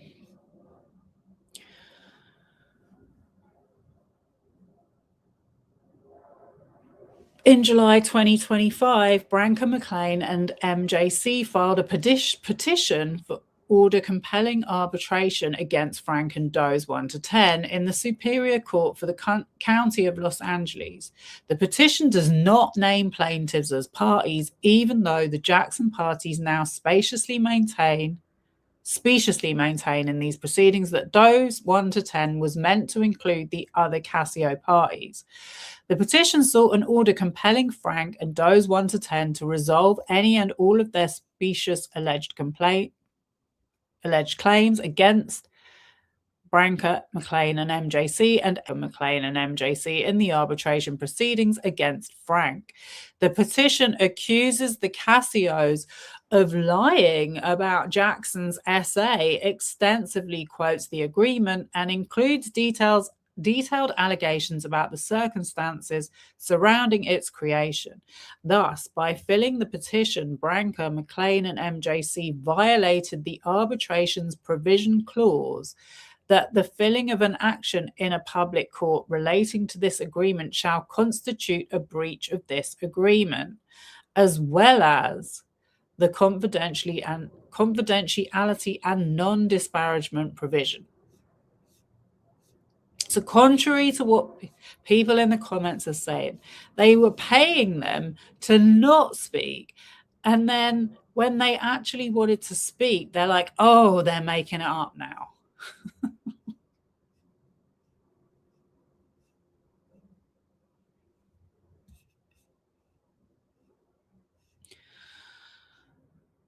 On February 27, 2026, plaintiffs sued defendants in this court, bringing 9 claims. So that was the lawsuit I read out. 1, sex trafficking of children by force, fraud, or coercion. 2, negligence. 3, negligent hiring, supervision, or retention of employee.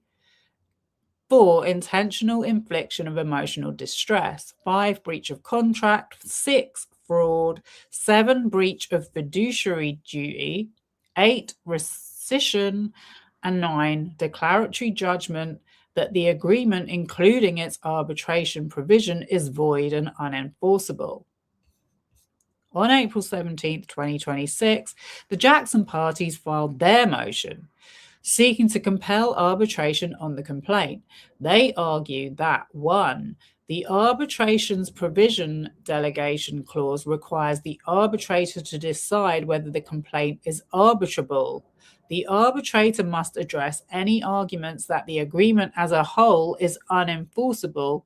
Any tort claims are subject to arbitration. 4, the non-MJC Jackson parties can enforce the arbitration agreement despite being non-signatories to the agreement. And 5, plaintiff's lawsuit constitutes improper forum shopping. Weisberg intends to file a joinder to the motion.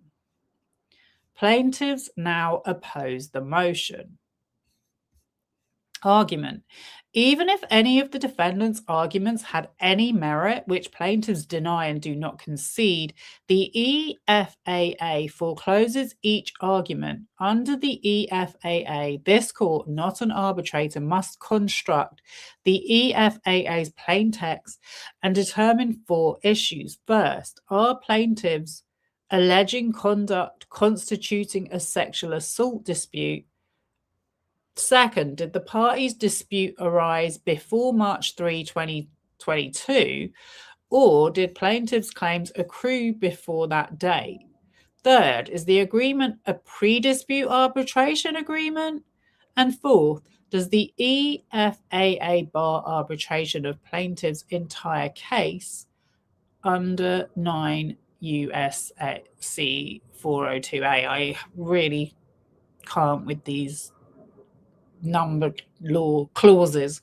The answer to each question is yes, requiring this court to deny the motion and bar enforcement of the agreement's arbitration provision. As to plaintiff's entire complaint. So the EFAA is the first major amendment to the FAA. The amendment was driven by Congress's desire to restore access to justice for millions of victims of SA or harassment, such as plaintiffs who are currently locked out of the court system and are forced to settle their disputes in arbitration. Yeah, that's exactly what they are in.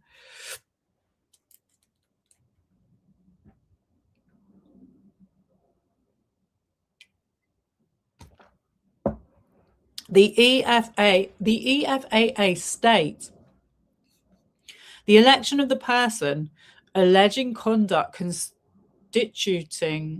constituting a sexual harassment dispute or sexual assault dispute. No pre-dispute arbitration agreement shall be valid or enforceable with respect to a case which is filed under federal, tribal, or state law and relates to the sexual assault dispute or the sexual harassment dispute. Relevant here are 2 statutory definitions, a statutory timing provision and a statutory delegation override provision. First, the EFAA defines sexual assault dispute as a dispute involving a non-consensual sexual act or sexual contact. As such, terms are defined in Section 2246 of Title 18 or similar but applicable, including when the victim lacks capacity to consent.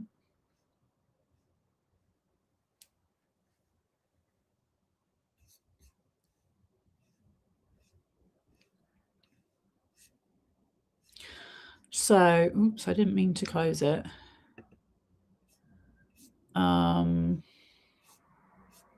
But basically, this is just reading through why they don't think that this should go to arbitration,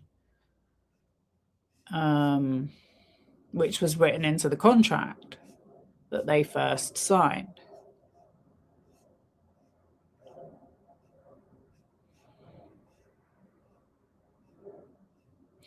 Let's be clear about how Congress did not define sexual assault dispute in the EFAA. Congress wrote the EFAA to apply when a plaintiff alleges a sexual assault dispute, not a sexual assault claim or a claim that a violation of a law explicitly prohibiting sexual assault has occurred. Because of Congress's careful definition of sexual assault dispute, a sexual assault dispute is formed by facts, not claims. The EFAA does not limit sexual assault disputes to only disputes about non-consensual between the parties. The EFAA does not require plaintiffs to plead a claim for sexual assault against defendants. The EFAA contains no limitation regarding who where it was committed or when it was committed. So in the present case, EFAA does not require plaintiffs to sue Jackson, who is dead, directly for his sexual assaults, or to allege that defendants sexually assaulted them, that defendants violated a statute explicitly prohibiting sexual assault, that defendants caused or enabled Jackson's sexual assaults, or that any causal link exists between defendants' conduct and Jackson's sexual assaults. Plaintiffs allege a dispute that includes or concerns sexual assault. Here, plaintiffs have sustained their burden to allege a dispute that includes. Plaintiffs allege that Jackson committed sexual acts when they were underage and lacked capacity. He R-worded them as defined by California Penal Code, and Jackson committed sexual battery against them as defined by California Penal Code Section 243.4. And all of plaintiff's claims include or concern his assaults of them when they were children.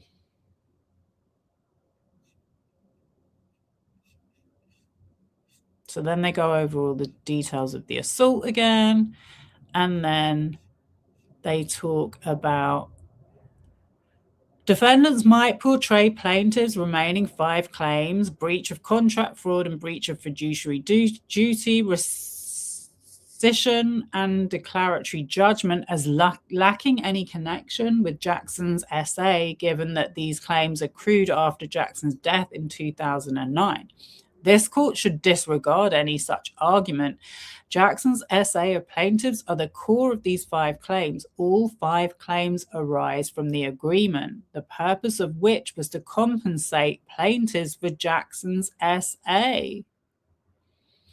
The breach of contract claim also concerns Branca's breach of the agreement, which occurred when he published false statements about Jackson's SA of plaintiffs, and Branca's, McLean's, and MJC's breach of the agreement, which occurred when they filed the petition, which includes similar lies about the SA. The claims of fraud, breach of fiduciary duty, rescission, and declaratory judgment also arise from the role that each defendant, including Weisberg, played in fraudulently inducing plaintiffs to sign the agreement. I think the depositions and the discovery on this are going to be very interesting. Indeed, the Jackson party's filings confirm that plaintiffs' breach of contract, fraud, and breach of fiduciary duty, rescission, and declaratory judgment arise from Jackson's SA. In their motion, the Jackson parties maintain that they entered into the agreement because they speculated that the Cascio parties may in future go public with their SA allegations. The Jackson's parties' motion further suggests that they entered into the agreement because a documentary about Jackson's abuse of other children, Leaving Neverland, had aired in 2019. And the Jackson parties were concerned that the Cassios and Jackson's other victims. Does this sound made up to you? Because it doesn't to me. It just sounds too logical to be made up. Would participate in future documentaries or release public statements about their abuse. So didn't the director of that Leaving Neverland make a statement in interviews that he was going to make a part 2 if more victims came forward? Notably, the documentary was released shortly before the Jackson parties offered to pay the Cassios compensation for Jackson's abuse. There is little case law concerning what constitutes an SA dispute under EFAA, given that the statute only recently became effective, but the case law so far universally demonstrates that plaintiffs have sufficiently alleged an SA dispute. So then it cites another case. I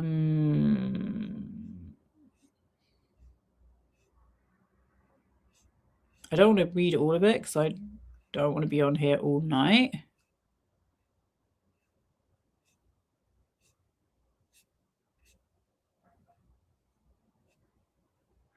The dispute between the parties did not arise until at least 2024, even taking defendants' version of events as true. That was the year that plaintiff's counsel told Singer that he intended to challenge the agreement as unconscionable and void. So think about it, yeah? Brian Friedman's proposed that he should be their attorney and that he works for the estate, and they've gone like, whoa, no. So then in seeking someone else, which is Howard King, I have no idea why they picked him. He's advised them that the agreement is unconscionable and void. And that's where we've ended up at this. The evidence uncontestably demonstrates, and that was in 2024. Sorry. The evidence uncontestably demonstrates that no dispute, as that term is used in this context, had arisen between the parties before this point. Plaintiffs have alleged and attested that the estate approached them in 2019, offering to compensate them for Jackson's SA. I mean, why else would Weisberg be hanging around? Like, I literally showed his website where this is what he does. He goes seeking people. He goes seeking victims to see if he can kind of smooth it out so it doesn't get into the public domain. And he works with Brian Friedman quite a bit already. There were no demand letters, threats of lawsuits, or requests for arbitration before the agreement was executed in 2019 or before the letter of direction was entered into in 2020. Indeed, Singer has sworn under penalty of perjury that prior to entering into the agreement, none of the Cascio parties nor any of the other parties to the agreement ever filed any civil action against any of the MJC parties, nor did the Cascio parties at any time file a lawsuit against Michael the estate or MJC alleging any of their supposed tort claims. Defendants insist in their motion that in late 2019, the Cascio parties threatened to go public with their own purported sexual abuse allegations unless they were each paid significant amounts of money. So they're saying that is not true. They did not do that. They said themselves there wasn't any problems between us until 2024. So how can you now be saying that we threatened to go public in 2019? So defendants might argue that a dispute arose between the parties in 2019. The court should disregard any such argument. Plaintiffs have attested that they never engaged in such threats in 2019, and defendants have provided no evidence to support their contention. Singer attests only that I am informed and believe that MJC's officer, Branca, entered into the agreement under recommendation of counsel with respect to their responsibility as fiduciaries in order to protect the beneficiaries of the estate from having to deal with specious future claims and to protect future projects important to Michael Jackson's legacy. So that's how they word it. Yeah. So these people that say they're getting paid to accuse Michael Jackson, no, they're getting paid. They're getting given a fiduciary, means they have a vested interest in protecting the beneficiaries of the estate from having to deal with specious future claims and to protect future projects important to Michael Jackson's legacy. It literally says it right there. That is literally being paid to not speak about it, to protect the legacy. The assertion is inadmissible because it lacks foundation and personal knowledge and constitutes hearsay. Blah, blah, blah, blah, blah. Even if Singer's testimony could be considered, which it cannot, it merely confirms that the estate did not enter into the agreement or letter because a dispute had arisen with plaintiffs. The estate did so only to protect against future disputes. Although no dispute arose until 2024, should the court feel that determination requires more evidence, it should hold an evidentiary hearing on the issue and summon at least Weisberg, Friedman, Branca, McLean, and all other persons, including attorneys who were involved in negotiating the agreement and advising the estate concerning the agreement, to testify as to when the dispute arose between the estate and plaintiffs.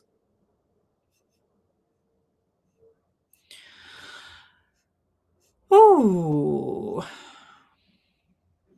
So then there's something about the pre-dispute arbitration agreement.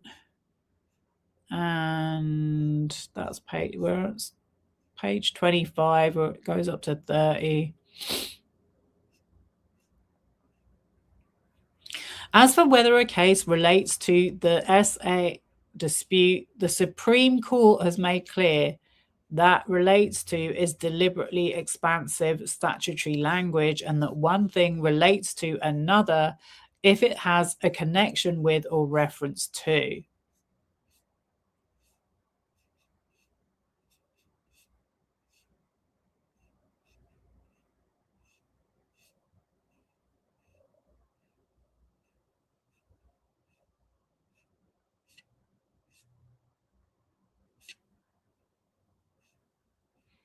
Talking about the Sixth Circuit. Citing other cases. So, conclusion. The EFAA compels one outcome. The court must deny the motion and order a stay of any arbitration proceedings that the Jackson parties have initiated against plaintiffs until the court decides the motion. Howard E. King. Right. So then there were all these individual declarations from all of the plaintiffs.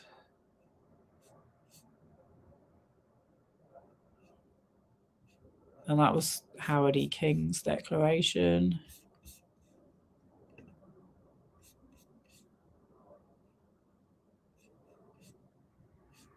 That's Edward Cascio.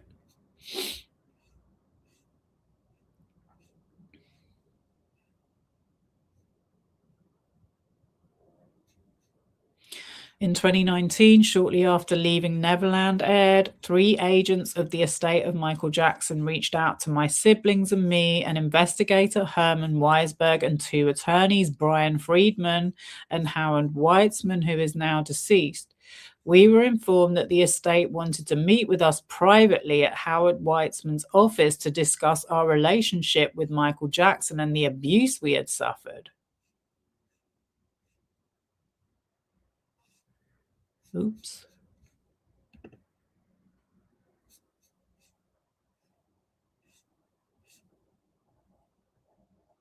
Oh, that was Dominic.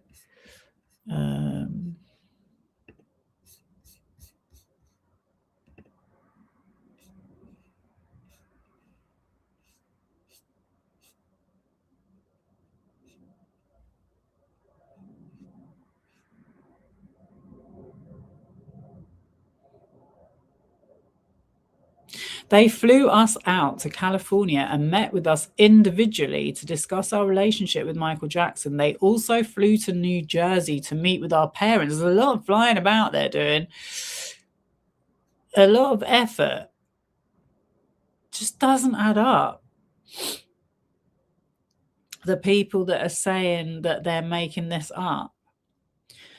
They also flew to New Jersey to meet with our parents to apologize for the abuse we had suffered. They told us that the estate wanted to compensate us for our trauma and that we were an extraordinary family with an unbelievably powerful story about our time with Michael Jackson. During this period, the interactions between my siblings and me on the one hand and the estate, Mr. Weisberg, Mr. Friedman, and Mr. Weitzman on the other hand, were amicable. We trusted them. As far as we were concerned, we were working on the same team. We never demanded any payment from the estate. The estate offered to pay us if we remained silent about our relationship with Michael Jackson.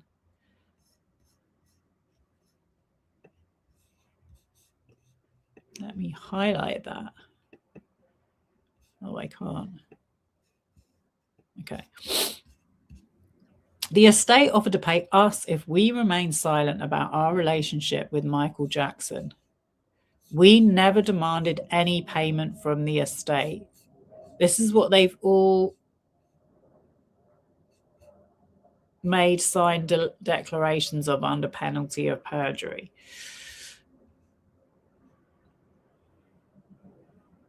Remember, Mark Garrigo said, what I love about being a lawyer is you can lie in court and nothing happens to you. Not so with witnesses. We were asked to provide a list of anyone we had talked to about our experiences since leaving Neverland. We never sent any demand letters, threatened to sue the estate, or assumed any position that was adversarial to the estate.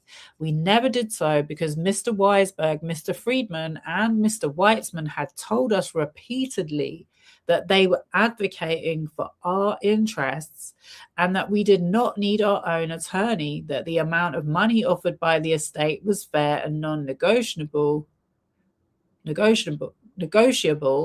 and that entering into a compensation agreement with the estate would allow us to move on with our lives in peace, comfort, and privacy. On December 22nd, 2019, Mr. Weisberg came to my father's restaurant in New Jersey. Dominic, Mary, Nicole, Aldo, and I were there along with our spouses and parents. Frank was not there as he was living in California at the time. Mr. Weisberg brought a single copy of a document titled Acquisition and Consulting Agreement.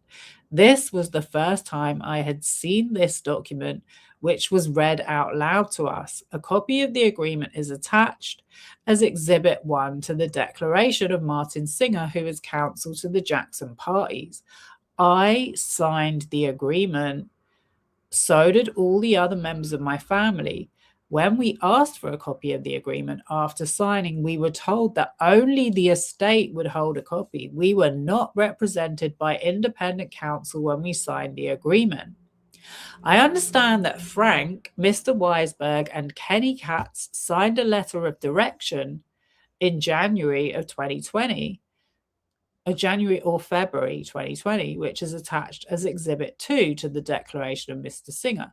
None of us asked the estate for more compensation than what the estate had agreed to pay us under the agreement. I did not assume any position that was adversarial to the estate when Frank discussed the letter with the estate or when he signed the letter. I did not sign the letter myself.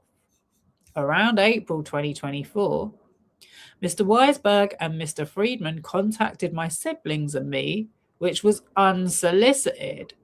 They told us that the estate wanted to continue to compensate us for our trauma. For the first time, Mr. Friedman told us that we needed an attorney to represent us. He tried to convince us to hire him to negotiate with the estate and stated that he would request a conflict waiver from the estate. At that point, I understood that Mr. Friedman represented the estate's interest and not ours. So my siblings and I hired our current attorney, Howard E. King, to represent us as independent counsel. In June or July 2024, Mr. King told Mr. Singer, who is counsel for the estate, that my siblings and I intended to challenge the agreement as void and unconscionable. This was the first time that anyone in my family had sent any kind of legal demand to any of the defendants or assumed any kind of adversarial position to any of the defendants.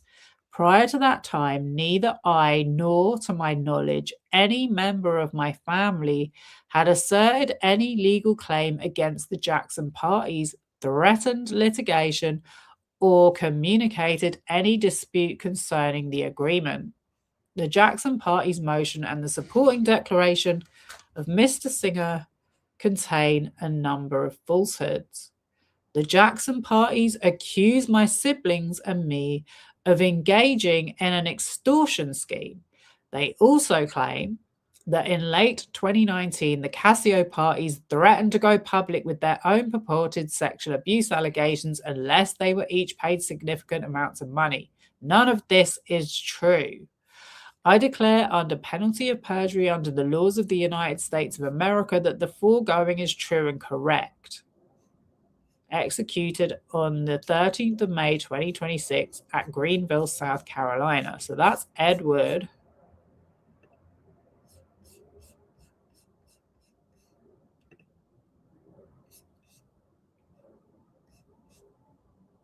That was Dominic. I think it's all saying the same.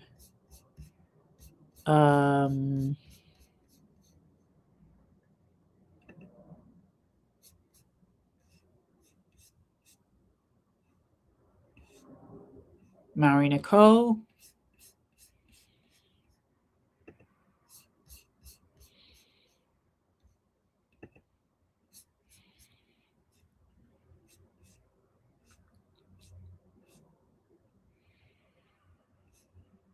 Aldo Cascio.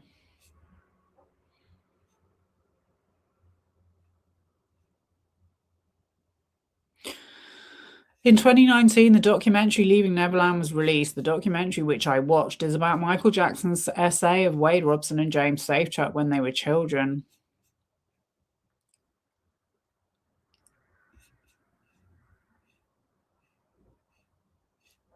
Yeah, I think it's the same.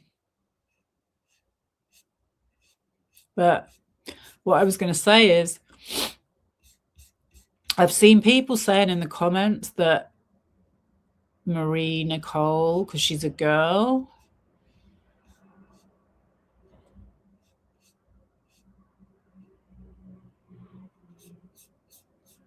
they don't believe it. And I'm like, well, the thing is, there has been allegations of girls. There has been stories that he's told himself of being in bedrooms with young girls when he was a teenager, an older teenager. So I personally feel like it could be, it's credible. But he was clearly, he got some kind of sexual kick out of doing this to children.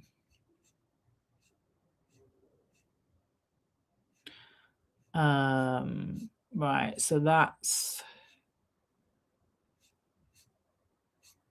declaration of Martin Singer. Plaintiffs object to this statement in paragraph 4 of the declaration of Martin Singer. So obviously I can't read his declaration.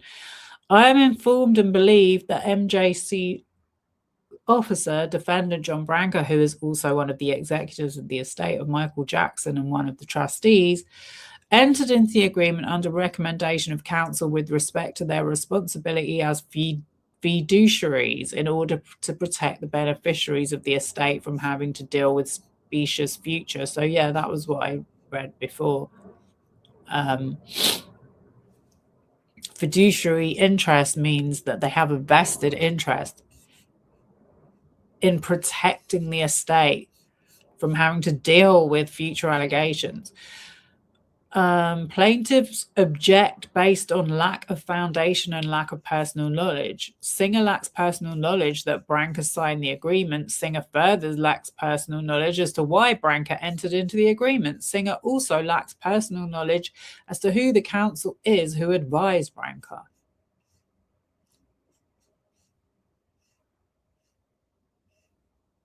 Plaintiffs object based on hearsay.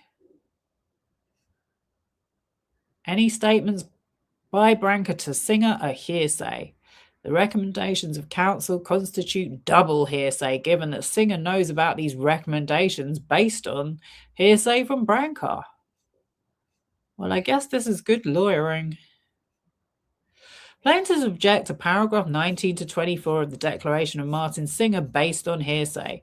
Frank Cascio's statements in his book are hearsay. No exceptions to the hearsay rule apply. In particular, Frank is not a party to this action. Okay, so that was on May 14th. Then there's the joinder thing that I think I read at the start, which was about Herman Wiseman. So then we have the notice of motion to compel arbitration by the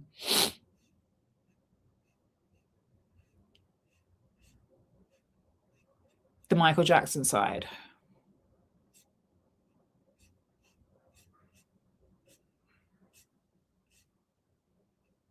And it says, introduction, this is a shakedown, not a sexual dispute.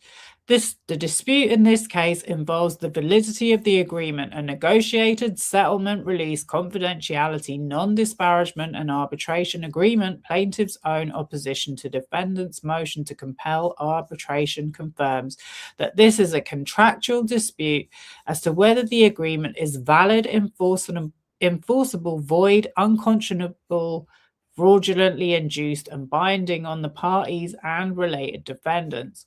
Those are classic arbitratable issues.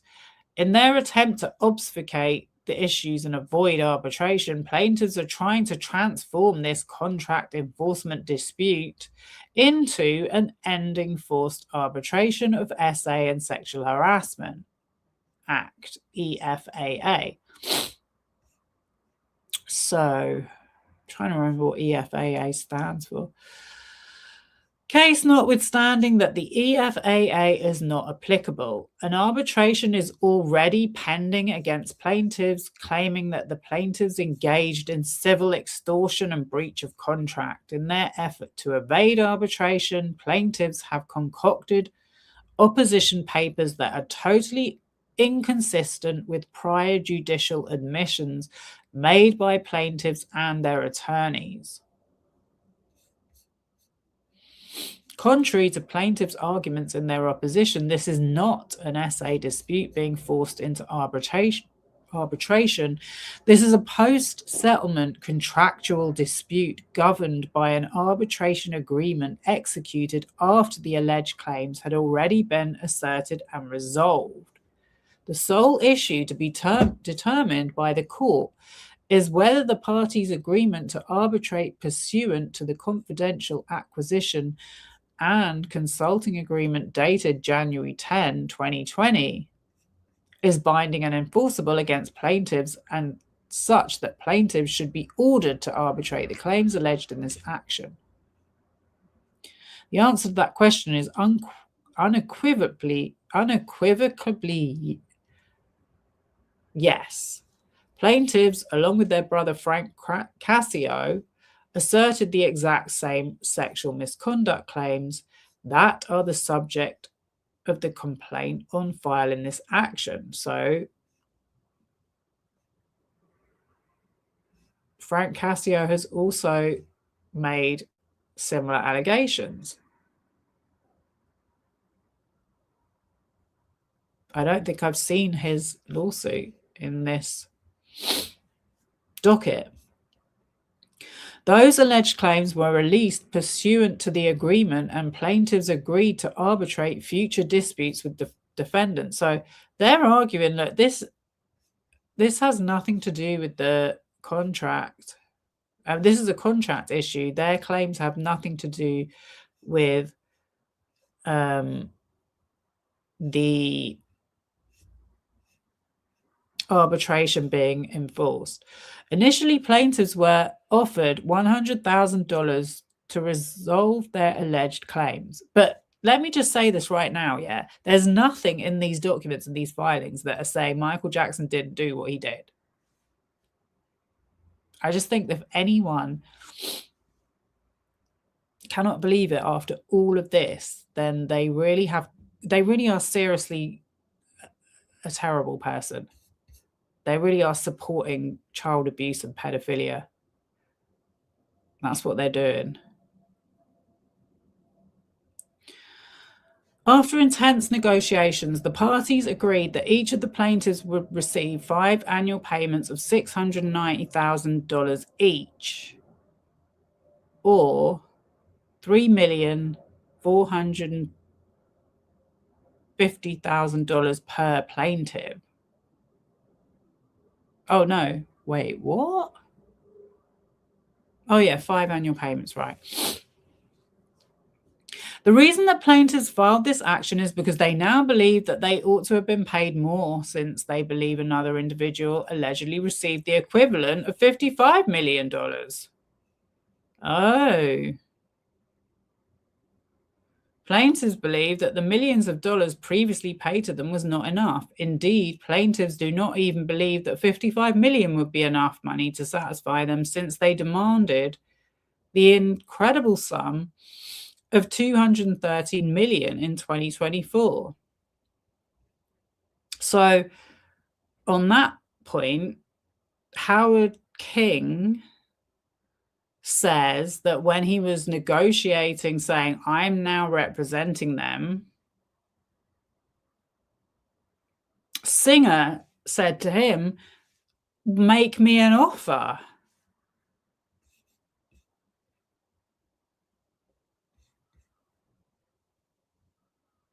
Now methinks, well, maybe this is why they've gone to this stage. Otherwise, they would repudiate their obligations under the agreement. Plaintiffs are therefore seeking rescission of the agreement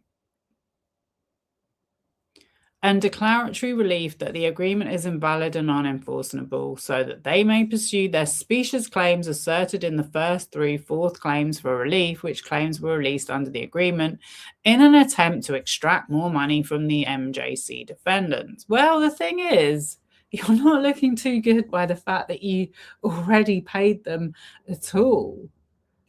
And were deceptive in the way that you went about it.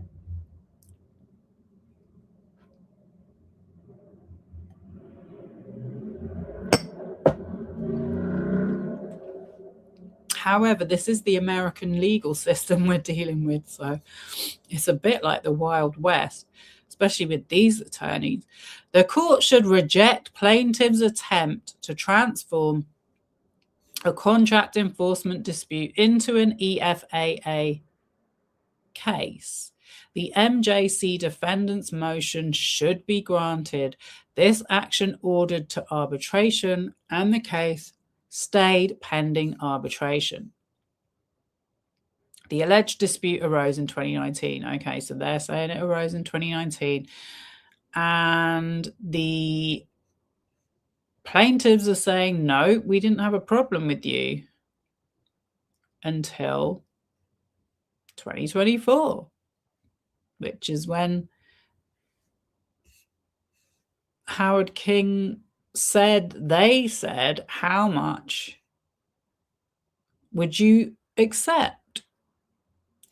The true facts are that in 2019, it was plaintiff's brother Frank who reached out to representatives of the estate, not the other way around. Oh.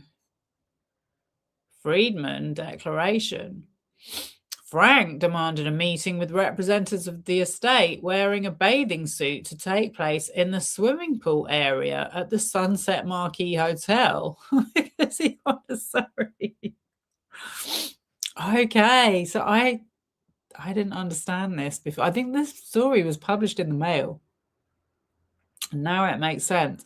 Frank Cascio knows exactly what how dirty these people are. They're like the mafia. Frank demanded a meeting with representatives of the estate wearing a bathing suit to take place in the swimming pool area at the Sunset Marquis Hotel because he wanted to make sure he would not be recorded. Frank informed the estate's representatives that each of his siblings, the plaintiffs, had been essayed by Michael Jackson. Frank demanded that the estate pay him and his siblings a large amount of money, otherwise they threatened to go public with their alleged claims. Representatives of the estate met individually with each of the plaintiffs, and each of the plaintiffs separately confirmed that they had essay claims against the estate that they intended to assert. Although the representatives of the estate did not believe that plaintiffs' alleged claims had merit, they agreed to enter into the agreement. Really? Just read that back to yourselves. Although the representatives of the estate did not believe that plaintiffs' alleged claims had merit, they agreed to enter into the agreement? Come on now. You just giving money away?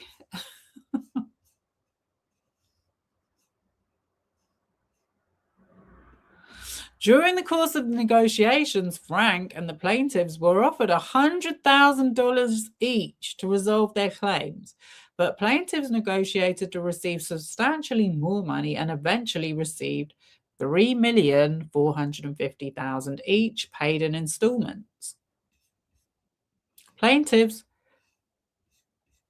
freely admit those facts.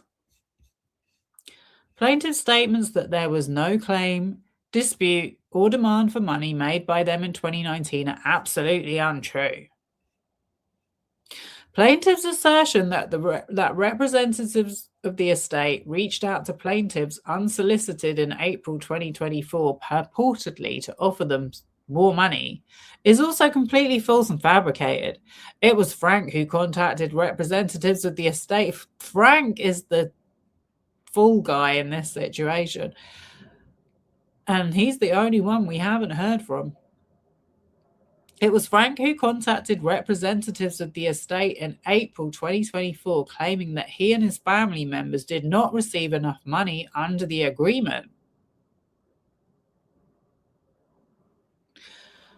So it was Frank who approached them in the first place, and then Frank that approached them again in 2024. Okay. Thereafter, on September 23rd, 2024, that's my birthday, plaintiff's current attorney, Howard King, sent a notice of default letter to the MJC defendants in which he explicitly acknowledged that plaintiffs had preciously asserted sexual misconduct claims in 2019, stating that plaintiffs had revealed in 2019 that they had been molested by Michael Jackson for decades. Supplemental declaration of Martin D. Singer. Right. So they're now saying that's hearsay.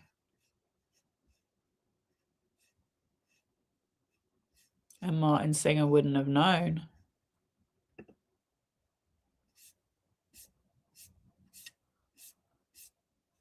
Oh.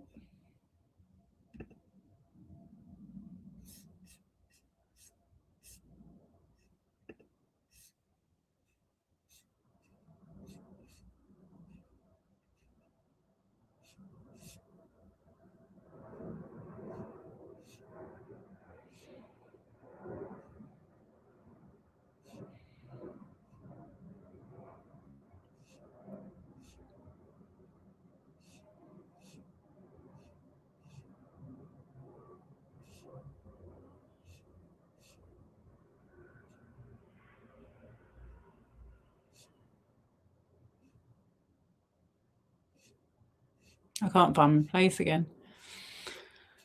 Oh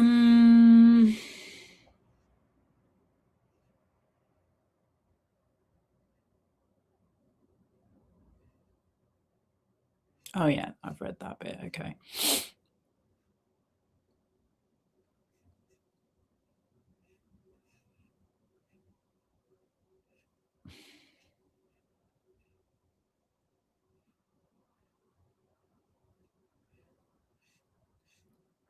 In his opposition to the petition to compel arbitration, Frank admitted that the purpose of the agreement was to resolve the alleged SA claims.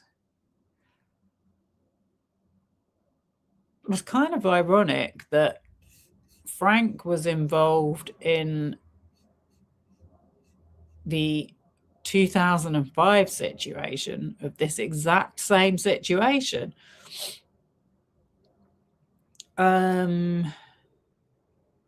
However, as far as I know, the Arvizos did not receive any money from the Michael Jackson estate. The specific object driving this provision and the agreement generally was petitioners' desire to prevent respondents from disclosing their SA as minors by Michael Jackson. The agreement was executed solely to resolve all such claims. So what is this buying their life rights thing then? And having their best interests that they're talking about?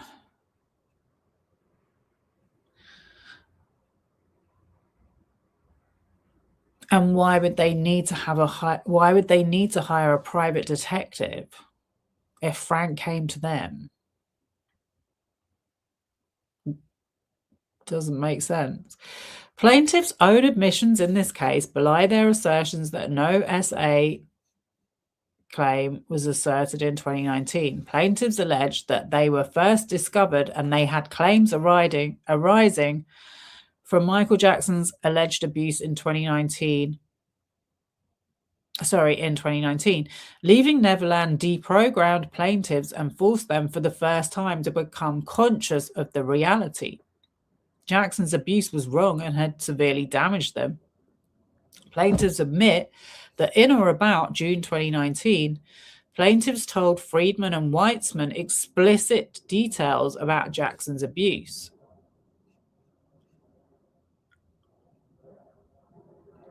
Friedman and Weitzman promised to send the family a settlement agreement that would probably compensate them for their pain and suffering. The EFAA has no application to this case. The EFAA, which went into effect on March 2nd, 2022, provides in pertinent part that at the election of the person alleging conduct constituting a SA dispute, no pre-dispute arbitration agreement shall be valid or enforceable with respect to a case which is filed under federal, tribal, or state law and relates to the sexual harassment dispute. Plaintiffs have wholly failed to meet their burden of establishing that the EFAA applies to this case. The EFAA does not apply to settlement agreements containing arbitration provisions like the agreement here. That's handy, isn't it? Entered into after alleged SA claims are made, nor does it apply to claims arising before the EFAA was enacted in 2022. Oh, so it was only enacted in 2022. So that's why they didn't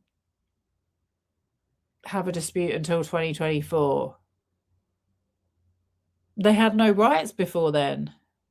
The law has changed. It's not rocket science, is it?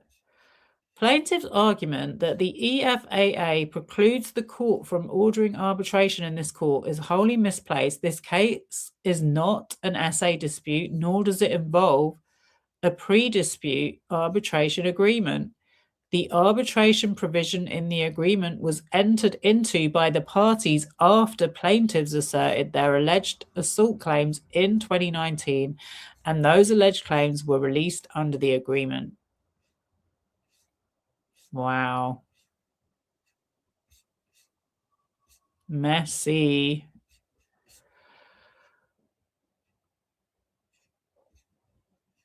Plaintiff's facts not claims theory intermissible expands the EFAA beyond its text. Well, lovely people. These are lovely people, aren't they?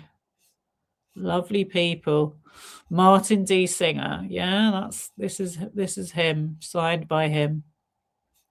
Conclusion. Plaintiffs signed a broad arbitration agreement as part of a negotiated resolution of existing claims. Years later, after receiving substantial benefits, I bet nothing like how much you've received, Martin.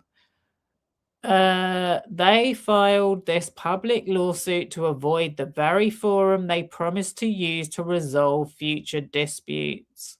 The EFAA does not apply because this is not SA dispute against defendants. The relevant dispute arose before the EFAA, and the arbitration provision was agreed to after plaintiffs asserted their alleged claims as part of the overall settlement agreement. Accordingly, the court should grant the motion, compel arbitration of all claims, and stay this action pending completion of arbitration. May 21st, 2026. That was.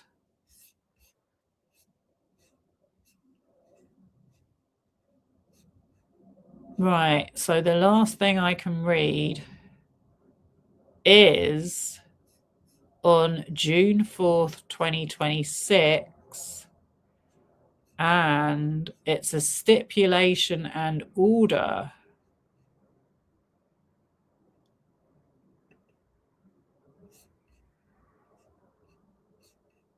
It's only a 2-pager. So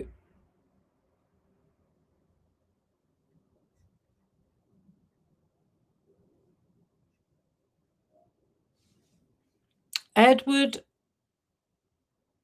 Cascio, all the Cassios versus Michael Jackson Company. This is order granting joint stipulation continuing hearing date on motion for an order compelling arbitration. So this is on June 11th, 2026. So this is literally this week. So that's why I wanted to do this. It's been rather long, but reading these documents can take a long time, but you have to get all the information if you want to know what's really going on. Under consideration of the stipulation filed by the parties to continue the hearing on the motion for an order compelling arbitration, it is hereby ordered that the hearing on the MJC defendant's motion for an order compelling arbitration shall be continued from June 11th, 2026 to June 18th, 2026 at 10 a.m. Dated June 4th, 2026. So that is what is going on with the case right now.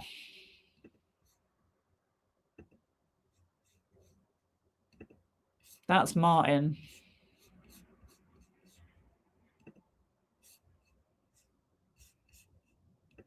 Horrible man.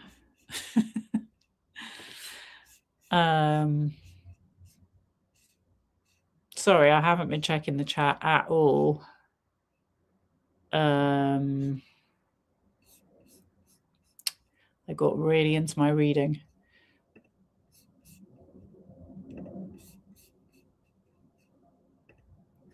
Okay, let's have a look.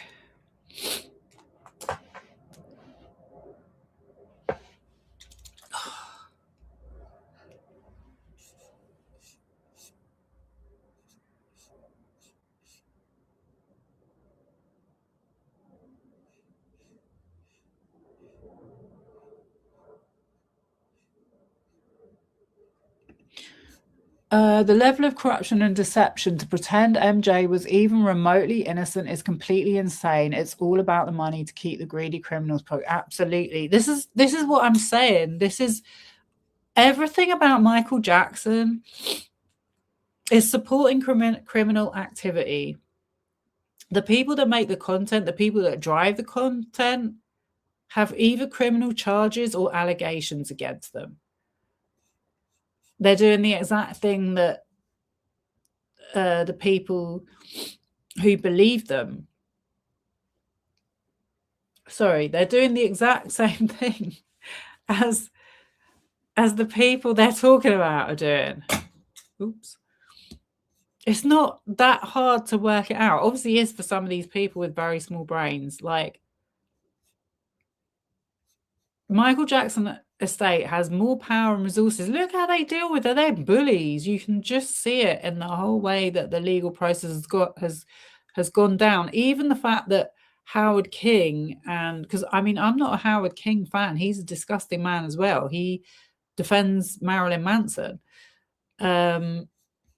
and says that all of Marilyn Manson's accusers gave consent to be harmed.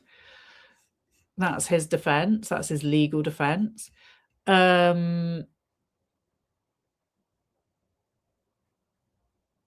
yeah, I mean, obviously that new law has come in and it has changed their statutory rights. So it makes sense now why they have decided to renegotiate.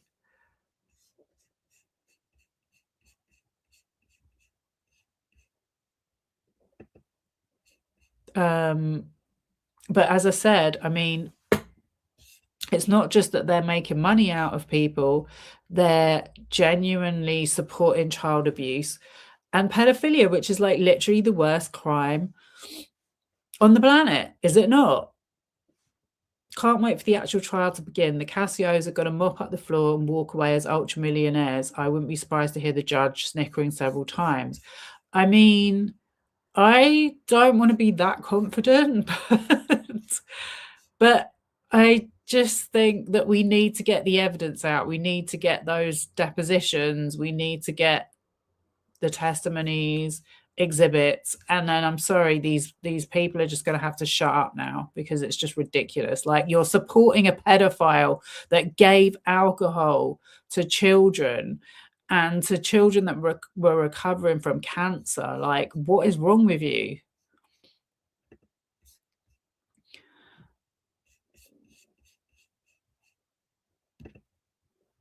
You're sure, Kieran, you mean the actor Macaulay Culkin, is it? I read somewhere that I think he might have had a substance abuse. I think a lot of these kids that were in Hollywood had substance abuse problems, that they were scared of. They were probably threatened with that coming out, and also they needed money. So it's more than likely going by these documents, yeah, it's more than likely that the estate was paying these people for their silence. Like, I'm sorry, again, I say it. You don't. It's not rocket science. Like, it's there in black and white. Their method of operandi. MO.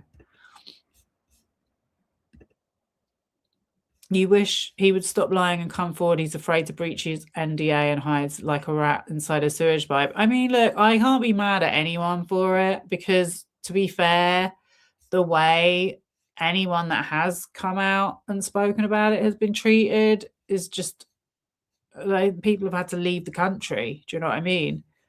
They've had to move to a whole different country to get away from it. So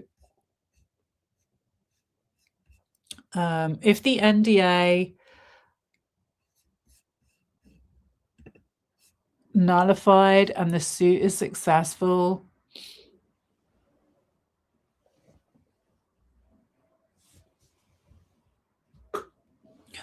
it will pave the way for countless other victims who signed NDAs to come forward. I mean, my understanding was that an NDA is invalidated if criminal activity has taken place. But I think it's fair to assume that the fact that they hired this very high-end private investigator, there must be other people. I would not be surprised if there's other people that could possibly come forward. I think what's really frustrating is that the Wade Robson and James Safechuck case has been delayed again. It's been postponed till like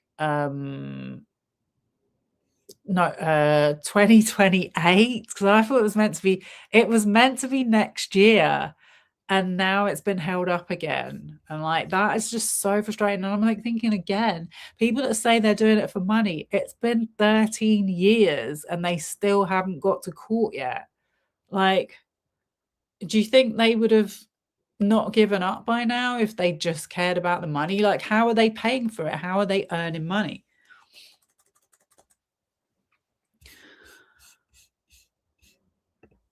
Let's hope the Jackson crime family doesn't spend all the money before it can be awarded to the victims. I mean, that's another thing. I do think, like, the whole thing with the movie and the okay, not the documentary, because I guess that doesn't make money for the estate, but the movie, I heard, did well at the box office.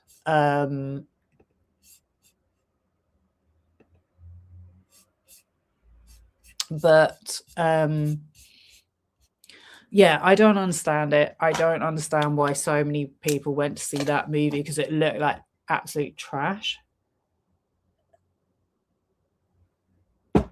But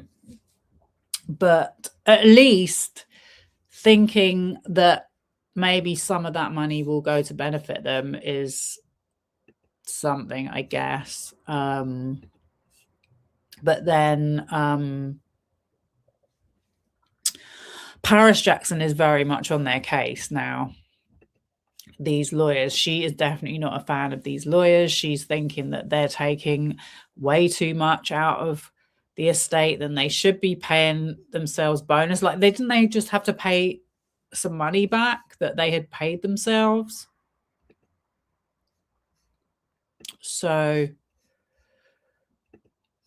yeah, it's funny, isn't it, how the people that the fans or the supporters or whatever should be angry at are literally the ones playing in their faces. They're the ones putting out all the propaganda, as I already showed. Like, the let me see if I can bring up the Alison Boshoff article before I go.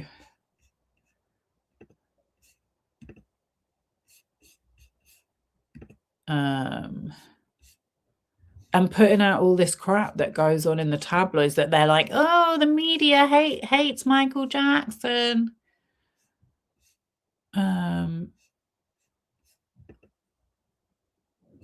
Yeah, so share this tab instead. Alison Boshoff, the same Daily Mail editor-at-large used by Melissa Nathan and Tag PR, according to the text message exhibits as part of their smear campaign towards Blake Lively on behalf of Justin Baldoni, has just written a piece. It wasn't just written a piece, it was actually in February 25, I think, which was literally when they said in that lawsuit, was when they started putting out stuff in the press. Has written a piece on Michael Jackson accuser. Oh, okay, yeah. So she wrote a piece about Jordan Chandler in March 2025. That was it. And I'm like, yeah, Alison Boshoff, she is a plant. Like, she'll write what these dodgy PR people ask her to. Reportedly, he received a $20 million settlement to withdraw sworn on oath testimony when he described Michael Jackson's private parts, with a clause that there would be no admission of guilt from MJ. He refused to testify at the 2005 trial and has apparently repeatedly tried to rebuild his life away from public scrutiny and harassment from Jackson fans.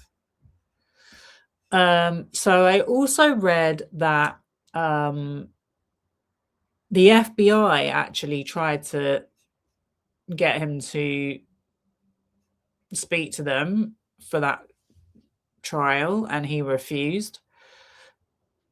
So again, another lie that I read all the time is the FBI did a 10-year investigation and they couldn't find anything. It's just complete misconstruction of what actually happened. Like, why would the FBI want to contact him? There's literally, you can still see the signed papers where his name is redacted and he's like, doesn't want to speak. But obviously there was something there or they wouldn't have approached him.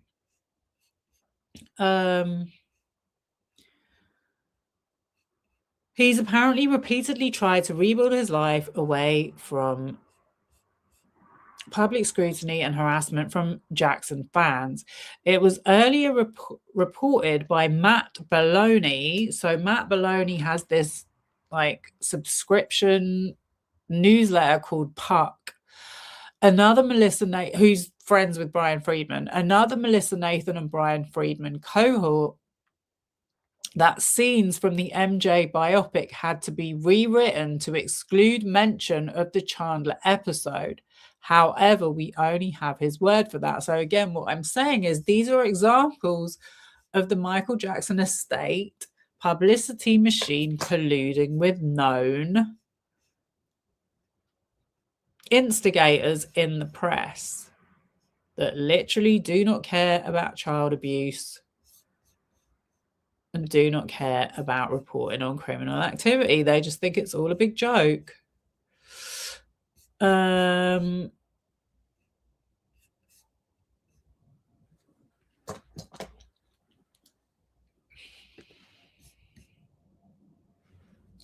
money made from the biopic movie will also be confiscated and used to help compensate MJ's victims. I hope you're right. I do.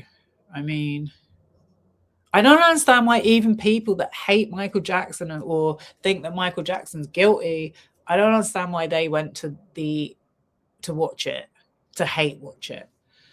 I really don't understand that.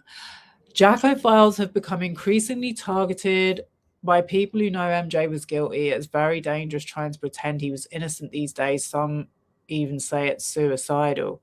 Man, I'm telling you, I showed you some of those comments they leave. And it's like, it's just the way they talk, like, you English. Like, I represent every single English person on the planet just because I'm English, or I'm the son of a whore. For what? For making a video? Like, geez. I never even said anything in the video.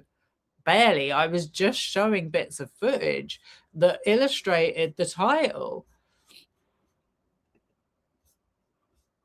It's pretty obvious the Cassios had good intent and were abused by MJ. They didn't ask for money, but the estate bullied them into accepting it. Well, I'm glad that I'm not the only one that can see it like that. And hopefully by reading through these documents, other people, sensible people, will understand what has gone down, because that's really how it seems. A lot of the things that are said in the Martin Singer and the estates document do not make logical sense. They genuinely do not add up. So we'll have to see how the hearing goes this week. And if it's published on the docket, I may do another update, which hopefully won't be as long as this one. But thank you so much for joining me, everyone. I really, really hope this was helpful. As I've said before, I genuinely feel disgusted at this whitewashing of what has of the crimes that this man has committed against children. And I think anyone that is taking part in that should also feel very ashamed just to get money. Like, seriously. And on that note, I hope you all have a lovely rest of the evening or day, and I will see you all soon. Bye.